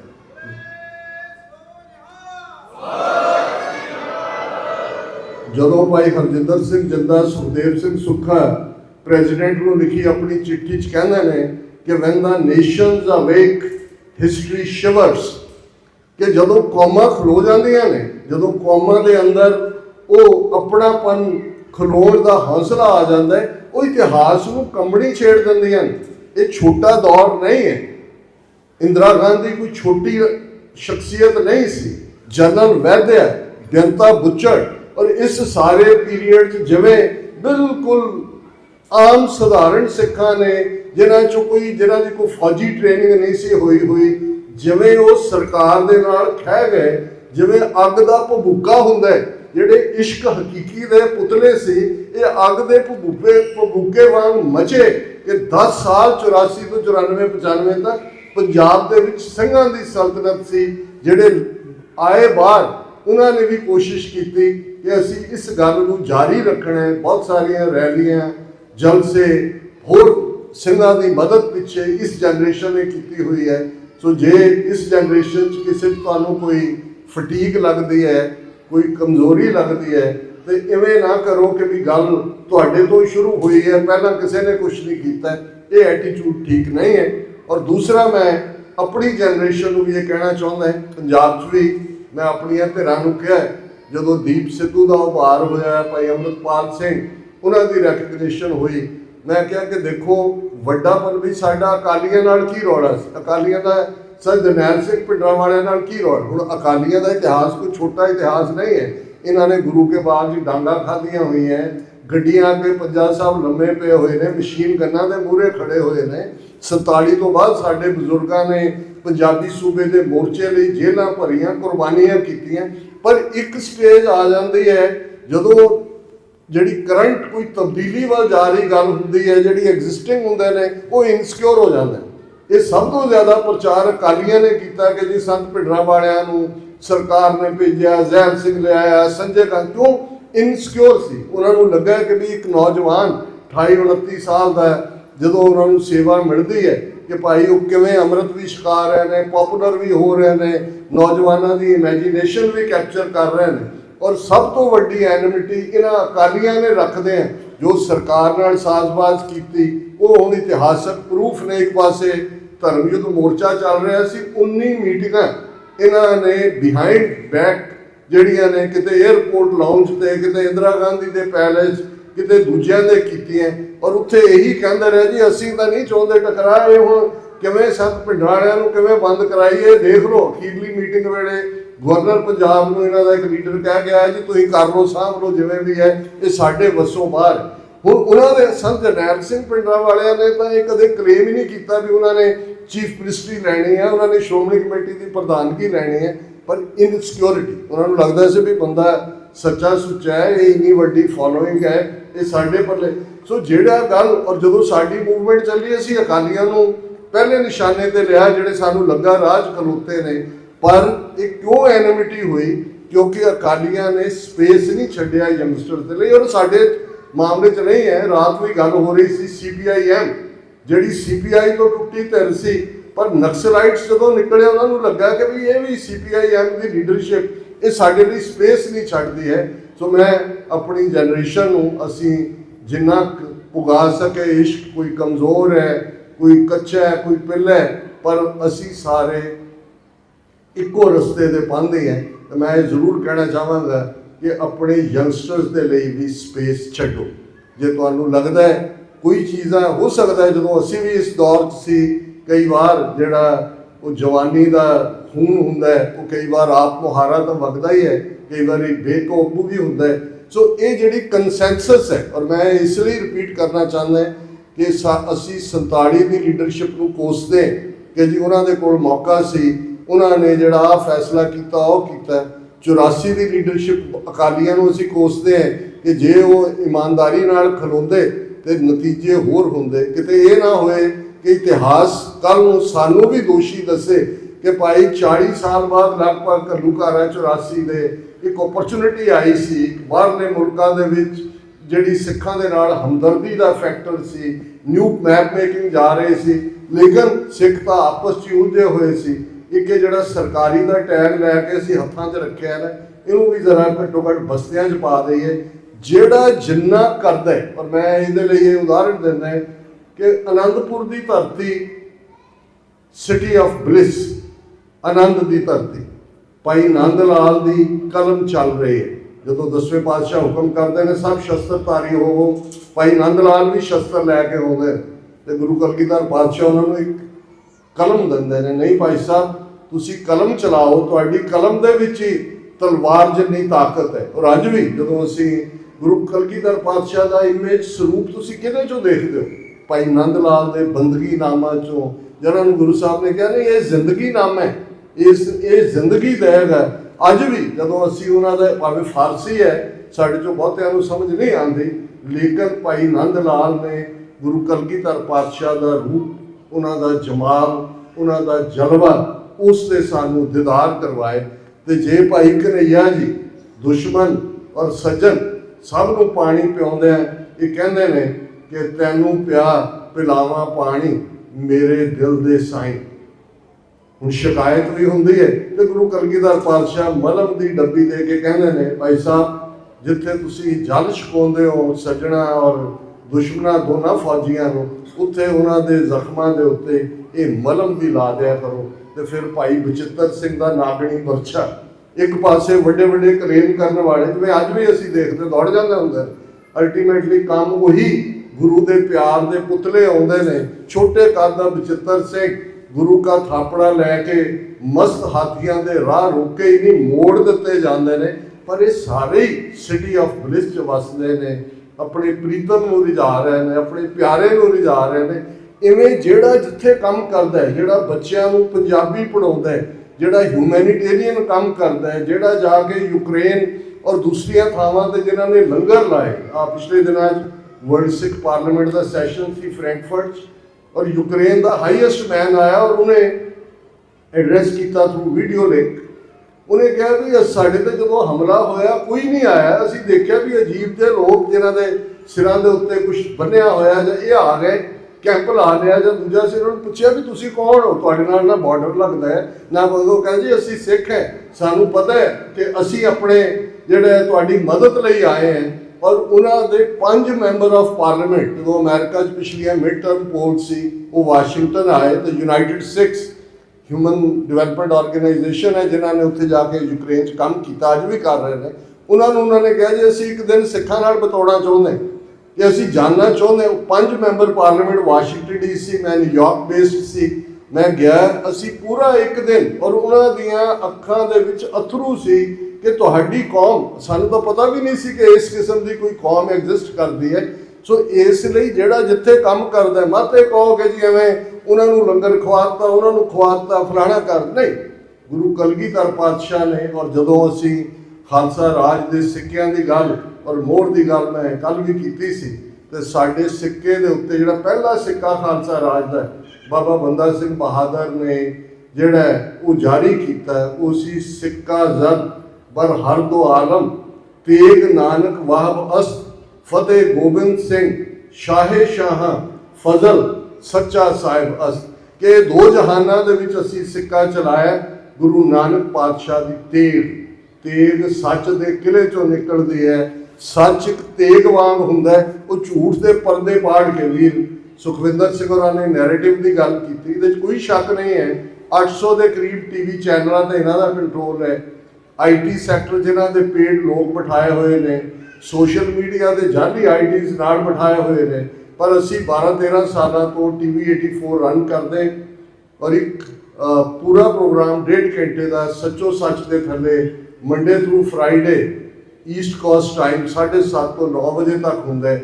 ਔਰ ਇਹਦੇ ਬਾਵਜੂਦ ਕਿ ਸਾਡੇ ਕੋਲ ਕੋਈ ਸਾਧਨ ਨਹੀਂ ਨੇ, ਬਹੁਤ ਲਿਮਿਟਡ ਸਾਧਨ ਨੇ, ਲਗਭਗ $35,000 ਪਰ ਮੰਥ ਦਾ ਸਾਡਾ ਬਜਟ ਹੈ, ਕਿਉਂਕਿ 15 ਦੇ ਕਰੀਬ ਟੀਮ, ਸਾਡਾ ਆਪਣਾ ਬੁਲੇਟਿਨ ਹੈ, ਸਾਡੇ ਐਕਸਪਰਟਸ ਨੇ, ਲਾਈਵ ਅਸੀਂ ਕਵਰ ਕਰਦੇ ਹਾਂ।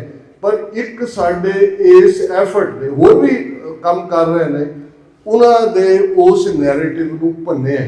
ਅੱਜ ਸਾਡੇ 2,55,000 ਤੋਂ ਜ਼ਿਆਦਾ YouTube ਸਬਸਕ੍ਰਾਈਬਰ ਨੇ, ਬਿਨਾਂ ਕੋਈ ਕਿਸੇ ਨੂੰ ਐਡਵਰਟਾਈਜ਼ ਕੀਤੇ ਹੈ, ਕਿਉਂਕਿ ਅਸੀਂ ਇਹ ਮੰਨ ਕੇ ਤੁਰਦੇ ਹਾਂ ਕਿ ਸੱਚ ਦਾ ਆਪਣਾ ਭਾਰ ਬੜਾ ਹੁੰਦਾ ਹੈ। ਸਾਡਾ ਨਿਸ਼ਚੈ ਕੂੜ ਨਿਖੁੱਟੈ ਨਾਨਕਾ, ਓੜਕ ਸੱਚ ਰਹੀ। ਸੱਚ ਦਾ ਆਪਣਾ ਭਾਰ ਹੈ। ਤੇ ਇਹੀ ਜਦੋਂ ਗੁਰੂ ਨਾਨਕ ਪਾਤਸ਼ਾਹ ਦੀ ਸੱਚ ਦੀ ਤੇਗ ਹੈ ਤੇ ਫਤਿਹ ਤੇ ਗੁਰੂ ਕਲਗੀਧਰ ਪਾਤਸ਼ਾਹ ਨੇ ਸਾਨੂੰ ਐਵਰ ਬਖਸ਼ੀ ਹੋਈ ਹੈ। ਕਦੇ ਅਸੀਂ ਜਦੋਂ ਮਿਲਦੇ ਹਾਂ, ਸਾਡੀ ਗ੍ਰੀਟਿੰਗ ਹੀ ਵਾਹਿਗੁਰੂ ਜੀ ਕਾ ਖਾਲਸਾ ਵਾਹਿਗੁਰੂ ਜੀ ਕੀ ਫਤਿਹ ਹੈ, ਕਿਉਂਕਿ ਗੁਰੂ ਕਲਗੀਧਰ ਪਾਤਸ਼ਾਹ ਨੇ ਇਹ ਖਾਲਸਾ ਅਕਾਲ ਪੁਰਖ ਕੀ ਫੌਜ, ਪ੍ਰਗਟਿਓ ਖਾਲਸਾ ਪਰਮਾਤਮ ਕੀ ਮੌਜ। ਉਹਦੀ ਮੌਜ 'ਚ ਪੈਦਾ ਹੋਇਆ ਖਾਲਸਾ ਹੈ, ਔਰ ਉਸ ਖਾਲਸੇ ਨੂੰ ਗੁਰੂ ਕਲਗੀਧਰ ਪਾਤਸ਼ਾਹ ਨੇ ਫੋਰਐਵਰ ਉਹ ਵਿਕਟਰੀ ਦਿੱਤੀ ਹੋਈ ਹੈ, ਕਿਉਂਕਿ ਖਾਲਸੇ 'ਚ ਗੁਰੂ ਆਪ ਬੈਠੇ ਨੇ। ਖਾਲਸਾ ਮੇਰੋ ਸਤਿਗੁਰ ਪੂਰਾ, ਖਾਲਸਾ ਮੇਰੋ ਸੱਜਣ ਸੂਰਾ, ਖਾਲਸਾ ਮੇਰੀ ਜਾਨ ਕੀ ਜਾਨ, ਖਾਲਸਾ ਮੇਰੋ ਪ੍ਰਾਣ ਕੋ ਪ੍ਰਾਣ, ਖਾਲਸਾ ਮੇਰੋ ਮੈਂ ਖਾਲਸੇ ਕਾ ਓਤ ਪੋਤ ਸਾਗਰ ਬੁੰਦੇਰੋ। ਜਿਵੇਂ ਸਮੁੰਦਰ ਦੇ ਵਿੱਚ ਪਾਣੀ ਦੀਆਂ ਬੂੰਦਾਂ ਇੱਕ ਦੂਜੇ 'ਚ ਓਤ ਪੋਤ ਨੇ, ਇਵੇਂ ਮੈਂ ਖਾਲਸੇ ਵਿੱਚ ਬੈਠਾ ਹੋਇਆ। ਔਰ ਉਸ ਪਾਤਸ਼ਾਹ ਦਾ ਹੀ ਸਾਨੂੰ ਫਰਮਾਨ ਹੈ ਜਿਹੜਾ ਸਾਡੀ ਰਾਇਲ ਸਟੈਂਪ ਦੇ ਉੱਤੇ, ਸਾਡੀ ਉਸ ਮੋਹਰ ਦੇ ਉੱਤੇ ਸੀ, ਦੇਗੋ ਤੇਗੋ ਫਤਿਹੋ ਨੁਸਰਤ ਬੇਦਰੰਗ, ਯਾਫਤ ਅਜ਼ ਨਾਨਕ ਗੁਰੂ ਗੋਬਿੰਦ ਸਿੰਘ। ਦੇਗ ਤੇਗ ਜਗ ਮੈਂ ਦਉ ਚਲੇ। ਇਹ ਵੀ ਆਪਣੇ ਤੌਰ ਤੇ ਤੁਸੀਂ ਨਿਊਜ਼ੀਲੈਂਡ 'ਚ COVID-19 ਦੇ ਚੱਲਦੇ ਆ, ਹੋਰ ਟ੍ਰੈਜਡੀਜ਼ ਵੇਲੇ ਜਿਸ ਅੰਦਾਜ਼ ਪ੍ਰਾਈਮ ਮਿਨਿਸਟਰ ਤੋਂ ਲੈ ਕੇ ਪੋਲੀਟੀਸ਼ੀਅਨਸ ਤੁਹਾਡੇ ਆਉਂਦੇ ਨੇ, ਅਸੀਂ ਸਾਰਾ ਉਹਨਾਂ ਨਿਊਜ਼ ਨੂੰ ਡਿਸਕਸ ਵੀ ਕਰਦੇ ਹਾਂ। ਇਹ ਦੇਗ ਦਾ ਕ੍ਰਿਸ਼ਮਾ ਵੀ, ਔਰ ਇਸ ਲਈ ਤੇਗ ਅਲਟੀਮੇਟਲੀ ਜਿਹੜਾ ਉਹ ਤਾਂ ਸਾਨੂੰ ਵਿਕਟਰੀ ਤੇਗ ਨਹੀਂ ਲੈ ਕੇ ਦੇਣੀ ਹੈ। ਰਾਜ ਸ਼ਕਤੀ ਤੋਂ ਬਿਨਾਂ ਸਿੱਖਾਂ ਦਾ ਕੋਈ ਮਸਲਾ ਹੱਲ ਨਹੀਂ ਹੋਣਾ। ਉਸ ਦਾ ਨਾਂ 1.5 ਲੱਖ ਤੋਂ ਜ਼ਿਆਦਾ ਖਾਲਸੇ ਦੇ ਸਪੁੱਤਰ ਸਪੁੱਤਰੀਆਂ ਨੇ ਸ਼ਹਾਦਤ ਦੇ ਨਾਲ ਖਾਲਿਸਤਾਨ ਰੱਖਿਆ ਹੋਇਆ ਹੈ। ਪਰ ਕਨਕਲੂਜਨ ਦੇ ਵਿੱਚ ਮੈਂ ਇਹ ਰਿਮਾਈਂਡ ਕਰਵਾ ਦਿਆਂ, ਵੱਡਾ ਘੱਲੂਘਾਰਾ ਇੱਕ ਦਿਨ ਦੇ ਵਿੱਚ 40 ਤੋਂ 50 ਹਜ਼ਾਰ ਸਿੰਘ ਸਿੰਘਣੀਆਂ ਦੀ ਸ਼ਹਾਦਤ, ਲੜਾਈ ਦੀ ਸਟ੍ਰੈਟਜੀ ਕੀ ਹੋਏ। ਮਿਸਲਾਂ ਦੇ ਸਰਦਾਰਾਂ ਨੇ ਕਿਹਾ ਕਿ ਜੀ ਆਪਣੇ ਝੰਡਿਆਂ ਥੱਲੇ ਲੜੀਏ। ਸਰ ਜੱਸਾ ਸਿੰਘ ਆਹਲੂਵਾਲੀਆ ਜਿਹੜੇ ਦਲ ਖਾਲਸਾ ਦੇ ਆਗੂ ਸਨ, ਉਹਨਾਂ ਨੇ ਕਿਹਾ ਬਿਲਕੁਲ ਨਹੀਂ, ਮਿਸਲ ਵੰਡ ਅਬ ਕਬਹੂ ਨਾ ਪਾਓ, ਰਲ ਮਿਲ ਕੇ ਇਹ ਪੰਥ ਬਚਾਓ। ਕਿ ਇਸ ਵੇਲੇ ਲੜਾਈ ਤੁਹਾਡੀ ਹੋਂਦ ਦੀ ਹੈ, ਝੰਡਿਆਂ ਦਾ ਫਿਕਰ ਨਾ ਕਰੋ, ਇਹਨਾਂ ਨੂੰ ਇੱਕ ਪਾਸੇ ਮਿਸਲਾਂ ਦੇ ਝੰਡੇ ਰੱਖੋ ਇਸ ਵੇਲੇ ਪੰਥ ਨੂੰ ਬਚਾਉਣ ਦੇ ਲਈ। ਔਰ ਫਿਰ ਕੱਲ੍ਹ ਇਹੀ ਸਟ੍ਰੈਟਜੀ ਨਹੀਂ ਸੀ। ਗੁਰੂ ਦੇ ਅਗਾੜੀ ਇੱਕ ਬਿਰਧ ਨਿਹੰਗ ਸਿੰਘ ਜਿਹਦੇ ਸਰੀਰ ਚੋਂ ਲਹੂ ਚੋ ਰਿਹਾ ਸੀ, ਔਰ ਸਰ ਜੱਸਾ ਸਿੰਘ ਆਹਲੂਵਾਲੀਆ ਜਿਨ੍ਹਾਂ ਦੇ ਆਪਣੇ ਸਰੀਰ ਤੇ 22 ਫੱਟ ਸਨ, ਉਸ ਬਿਰਧ ਸਿੰਘ ਨੇ ਅਰਦਾਸ ਕੀਤੀ। ਇੱਕੋ ਇੱਕ ਟਾਈਮ ਅਰਦਾਸ ਹੈ ਸਾਡੇ ਸਾਰੇ ਇਤਿਹਾਸ ਦੀ, ਜਿਸ ਦੇ ਵਿੱਚ ਗੁਰੂ ਨੂੰ ਪੰਥ ਦਾ ਵਾਸਤਾ ਦਿੱਤਾ ਹੋਇਆ, ਔਰ ਉਹ ਅਰਦਾਸ ਦੇ ਅਲਫਾਜ਼ ਸਾਡੇ ਇਤਿਹਾਸ ਨੇ ਸਾਂਭੇ ਹੋਏ ਨੇ। ਪੰਥ ਕੀ ਰਾਖੋਗੇ तो ग्रंथ की रहेगी नाथ, पंथ ना रहा तो तेरा ग्रंथ कौन मानेगा। हे सच्चे पातशाह रहमत करो, बख्शिश करो, पंथ की रख्या करो। जे पंथ की रख्या होएगी ਤਾਂ ਗੁਰੂ ਗ੍ਰੰਥ ਸਾਹਿਬ ਦਾ ਮਾਨਵ ਕਲਿਆਣਕਾਰੀ, ਵਿਸ਼ਵ ਕਲਿਆਣਕਾਰੀ, ਸਰਬੱਤ ਦੇ ਭਲੇ ਦਾ ਸੁਨੇਹਾ ਕੁੱਲ ਦੁਨੀਆ ਤੱਕ ਪਹੁੰਚੇਗਾ। ਜੇ ਪੰਥ ਹੀ ਨਾ ਰਿਹਾ ਤੇ ਤੁਹਾਡੇ ਇਸ ਗੁਰੂ ਗ੍ਰੰਥ ਸਾਹਿਬ ਦੇ ਸੁਨੇਹੇ ਨੂੰ ਅਸੀਂ ਕਿਵੇਂ ਦੁਨੀਆ ਨੂੰ ਦੇ ਸਕਾਂਗੇ। ਪਰ ਅਕਾਲ ਪੁਰਖ ਨੇ ਬੋੜੀ ਕੀਤੀ 6 ਮਹੀਨੇ ਦੇ ਵਿੱਚ ਉਸੇ ਹੀ ਅਬਦਾਲੀ ਨੂੰ ਹਰਾ ਕੇ ਅਸੀਂ ਦੇਖਦੇ ਹਾਂ ਕਿ 1764 ਤੱਕ ਪਹੁੰਚਦੇ ਹਾਂ। ਲਾਹੌਰ ਦੇ ਕਿਲੇ ਦੇ ਉੱਤੇ ਖਾਲਸਾਈ ਪਰਚਮ ਲਹਿਰਾਉਂਦਾ ਔਰ ਸਿੱਕਾ ਖਾਲਸਾ ਰਾਜ ਦਾ ਪਹਿਲਾ 1764 ਚੱਲਦਾ ਹੈ। ਜੱਸਾ ਸਿੰਘ ਆਹਲੂਵਾਲੀਆ ਨੂੰ ਸੁਲਤਾਨੁਲ ਕੌਮ ਦਾ ਟਾਈਟਲ ਪੰਥ ਦਿੰਦੀ ਹੈ ਔਰ ਅਬਦਾਲੀ ਦੇ ਜਿਹੜੇ ਏਲਚੀ ਨੇ ਉਹ ਜਾ ਕੇ ਉਹਨੂੰ ਲਿਖਦੇ ਨੇ ਅਬਦਾਲੀ ਨੂੰ ਕਿ ਇਹ ਜਿਹੜਾ ਮੁਲਕੇ ਅਹਿਮਦ ਗ੍ਰਿਫਤੇ ਜੱਸਾ ਕਲਾਲ, ਕਿ ਅਹਿਮਦ ਸ਼ਾਹ ਦਾ ਮੁਲਕ ਜੱਸਾ ਕਲਾਲ ਉਸ ਦੀ ਗ੍ਰਿਫਤ ਦੇ ਵਿੱਚ ਆ ਗਿਆ। ਇਹ ਸਾਡਾ ਫੇਥ, ਈਮਾਨ, ਇਸ ਤੋਂ ਵੱਡਾ ਕੋਈ ਹਥਿਆਰ ਨਹੀਂ ਹੈ। ਔਰ ਇਸ ਗੱਲ ਦੇ ਉੱਤੇ ਆਮਨਾ ਕਰਕੇ ਕਿ ਸਾਡੇ ਜ਼ਿੰਮੇ ਫਰਜ਼ ਹੈ, ਸ਼ਹੀਦਾਂ ਦੇ ਖੂਨ ਦਾ ਕਰਜ਼ ਹੈ। ਸੰਤ ਪਿੰਡਾਂ ਵਾਲਿਆਂ ਦੇ ਅਲਫਾਜ਼ ਨੇ, ਖਾਲਸਾ ਜੀ ਸ਼ਹੀਦਾਂ ਦੇ ਖੂਨ ਦਾ ਹੱਕ ਲੈਣੇ। ਤੇ ਸ਼ਹੀਦਾਂ ਦੇ ਖੂਨ ਦਾ ਹੱਕ ਮੈਂ ਦੀਵਾਨਾਂ ਦੇ ਵਿੱਚ ਲੈਕਚਰ ਕਰਨ ਜਾਂ ਅਰਦਾਸ ਕਰਨ ਤੱਕ ਮਹਿਦੂਦ ਨਹੀਂ ਹੈ। ਇਸ ਉਦਮ ਦੇ ਨਾਲ ਜਿਹਨੂੰ ਭਾਈ ਗੁਰਦਾਸ ਜੀ ਨੇ ਫਰਮਾਇਆ, ਕਿਸ ਉਦਮ ਤੇ ਰਾਜ ਮਿਲੇ, ਸ਼ਤਰੂ ਤੇ ਸਭ ਹੋਵੇ ਮੀਤਰ। ਕਿਉਂ ਕੀ ਉਦਮ ਕੀਤਾ ਜਾਏ, ਕੀ ਸਟ੍ਰੈਟਜੀ ਹੋਏ, ਕੀ ਵਿਉਂਤਬੰਦੀ ਹੋਏ, ਕੀ ਢੰਗ ਤਰੀਕੇ ਹੋਣ ਕਿ ਸਾਡੇ ਕੋਲ ਪੋਲੀਟੀਕਲ ਪਾਵਰ ਹੋਏ। ਤੇ ਜਦੋਂ ਪੋਲੀਟੀਕਲ ਪਾਵਰ ਆਉਂਦੀ ਹੈ ਉਦੋਂ ਦੁਸ਼ਮਣ ਆਪਣੇ ਆਪ ਸੱਜਣ ਬਣ ਜਾਂਦੇ ਨੇ, ਮਿੱਤਰ ਬਣ ਜਾਂਦੇ ਨੇ। ਸਿਰ ਜੋੜ ਕੇ ਬੈਠੀਏ, ਕੌਮੀ ਕਰ ਖਾਲਿਸਤਾਨ ਲਈ ਟੁਗੈਦਰਨੈਸ ਦੇ ਨਾਲ ਕੰਮ ਕਰੀਏ। ਜਿਹੜਾ ਜਿੱਥੇ ਜਿੰਨਾ ਕਰਦਾ ਉਹਨੂੰ ਰੈਕਗਨਾਈਜ਼ ਕਰੀਏ। ਜਿਹੜਾ ਕੁਝ ਵੀ ਨਹੀਂ ਕਰ ਸਕਦਾ, 2 ਵੇਲੇ ਗੁਰੂ ਚਰਨਾਂ ਦੇ ਵਿੱਚ ਅਰਦਾਸ ਕਰੀਏ। ਔਰ ਜਿਵੇਂ ਸਰ ਕਪੂਰ ਸਿੰਘ ਕਿਹਾ ਕਰਦੇ ਸਨ ਕਿ ਸਾਡਾ ਪੰਥ ਦਾ ਔਰ ਗੁਰੂ ਦਾ ਰਿਸ਼ਤਾ ਇਹ ਹੈ ਕਿ ਗੁਰੂ ਕਲਗੀਧਰ ਪਾਤਸ਼ਾਹ ਦਾ ਇਕਰਾਰਨਾਮਾ ਹੈ ਪੰਥ ਦੇ ਨਾਲ, ਪੰਥ ਖਾਲਸਾ ਖੇਤੀ ਮੇਰੀ, ਹਉ ਸੰਭਾਲ ਕਰੋ ਤਿਸ ਕੇਰੀ। ਉਸ ਦੀ ਖੇਤੀ ਹੈ। ਗੁਰੂ ਨੇ ਸਾਨੂੰ ਬੇਘਰੇ ਨਹੀਂ ਰਹਿਣ ਦੇਣਾ।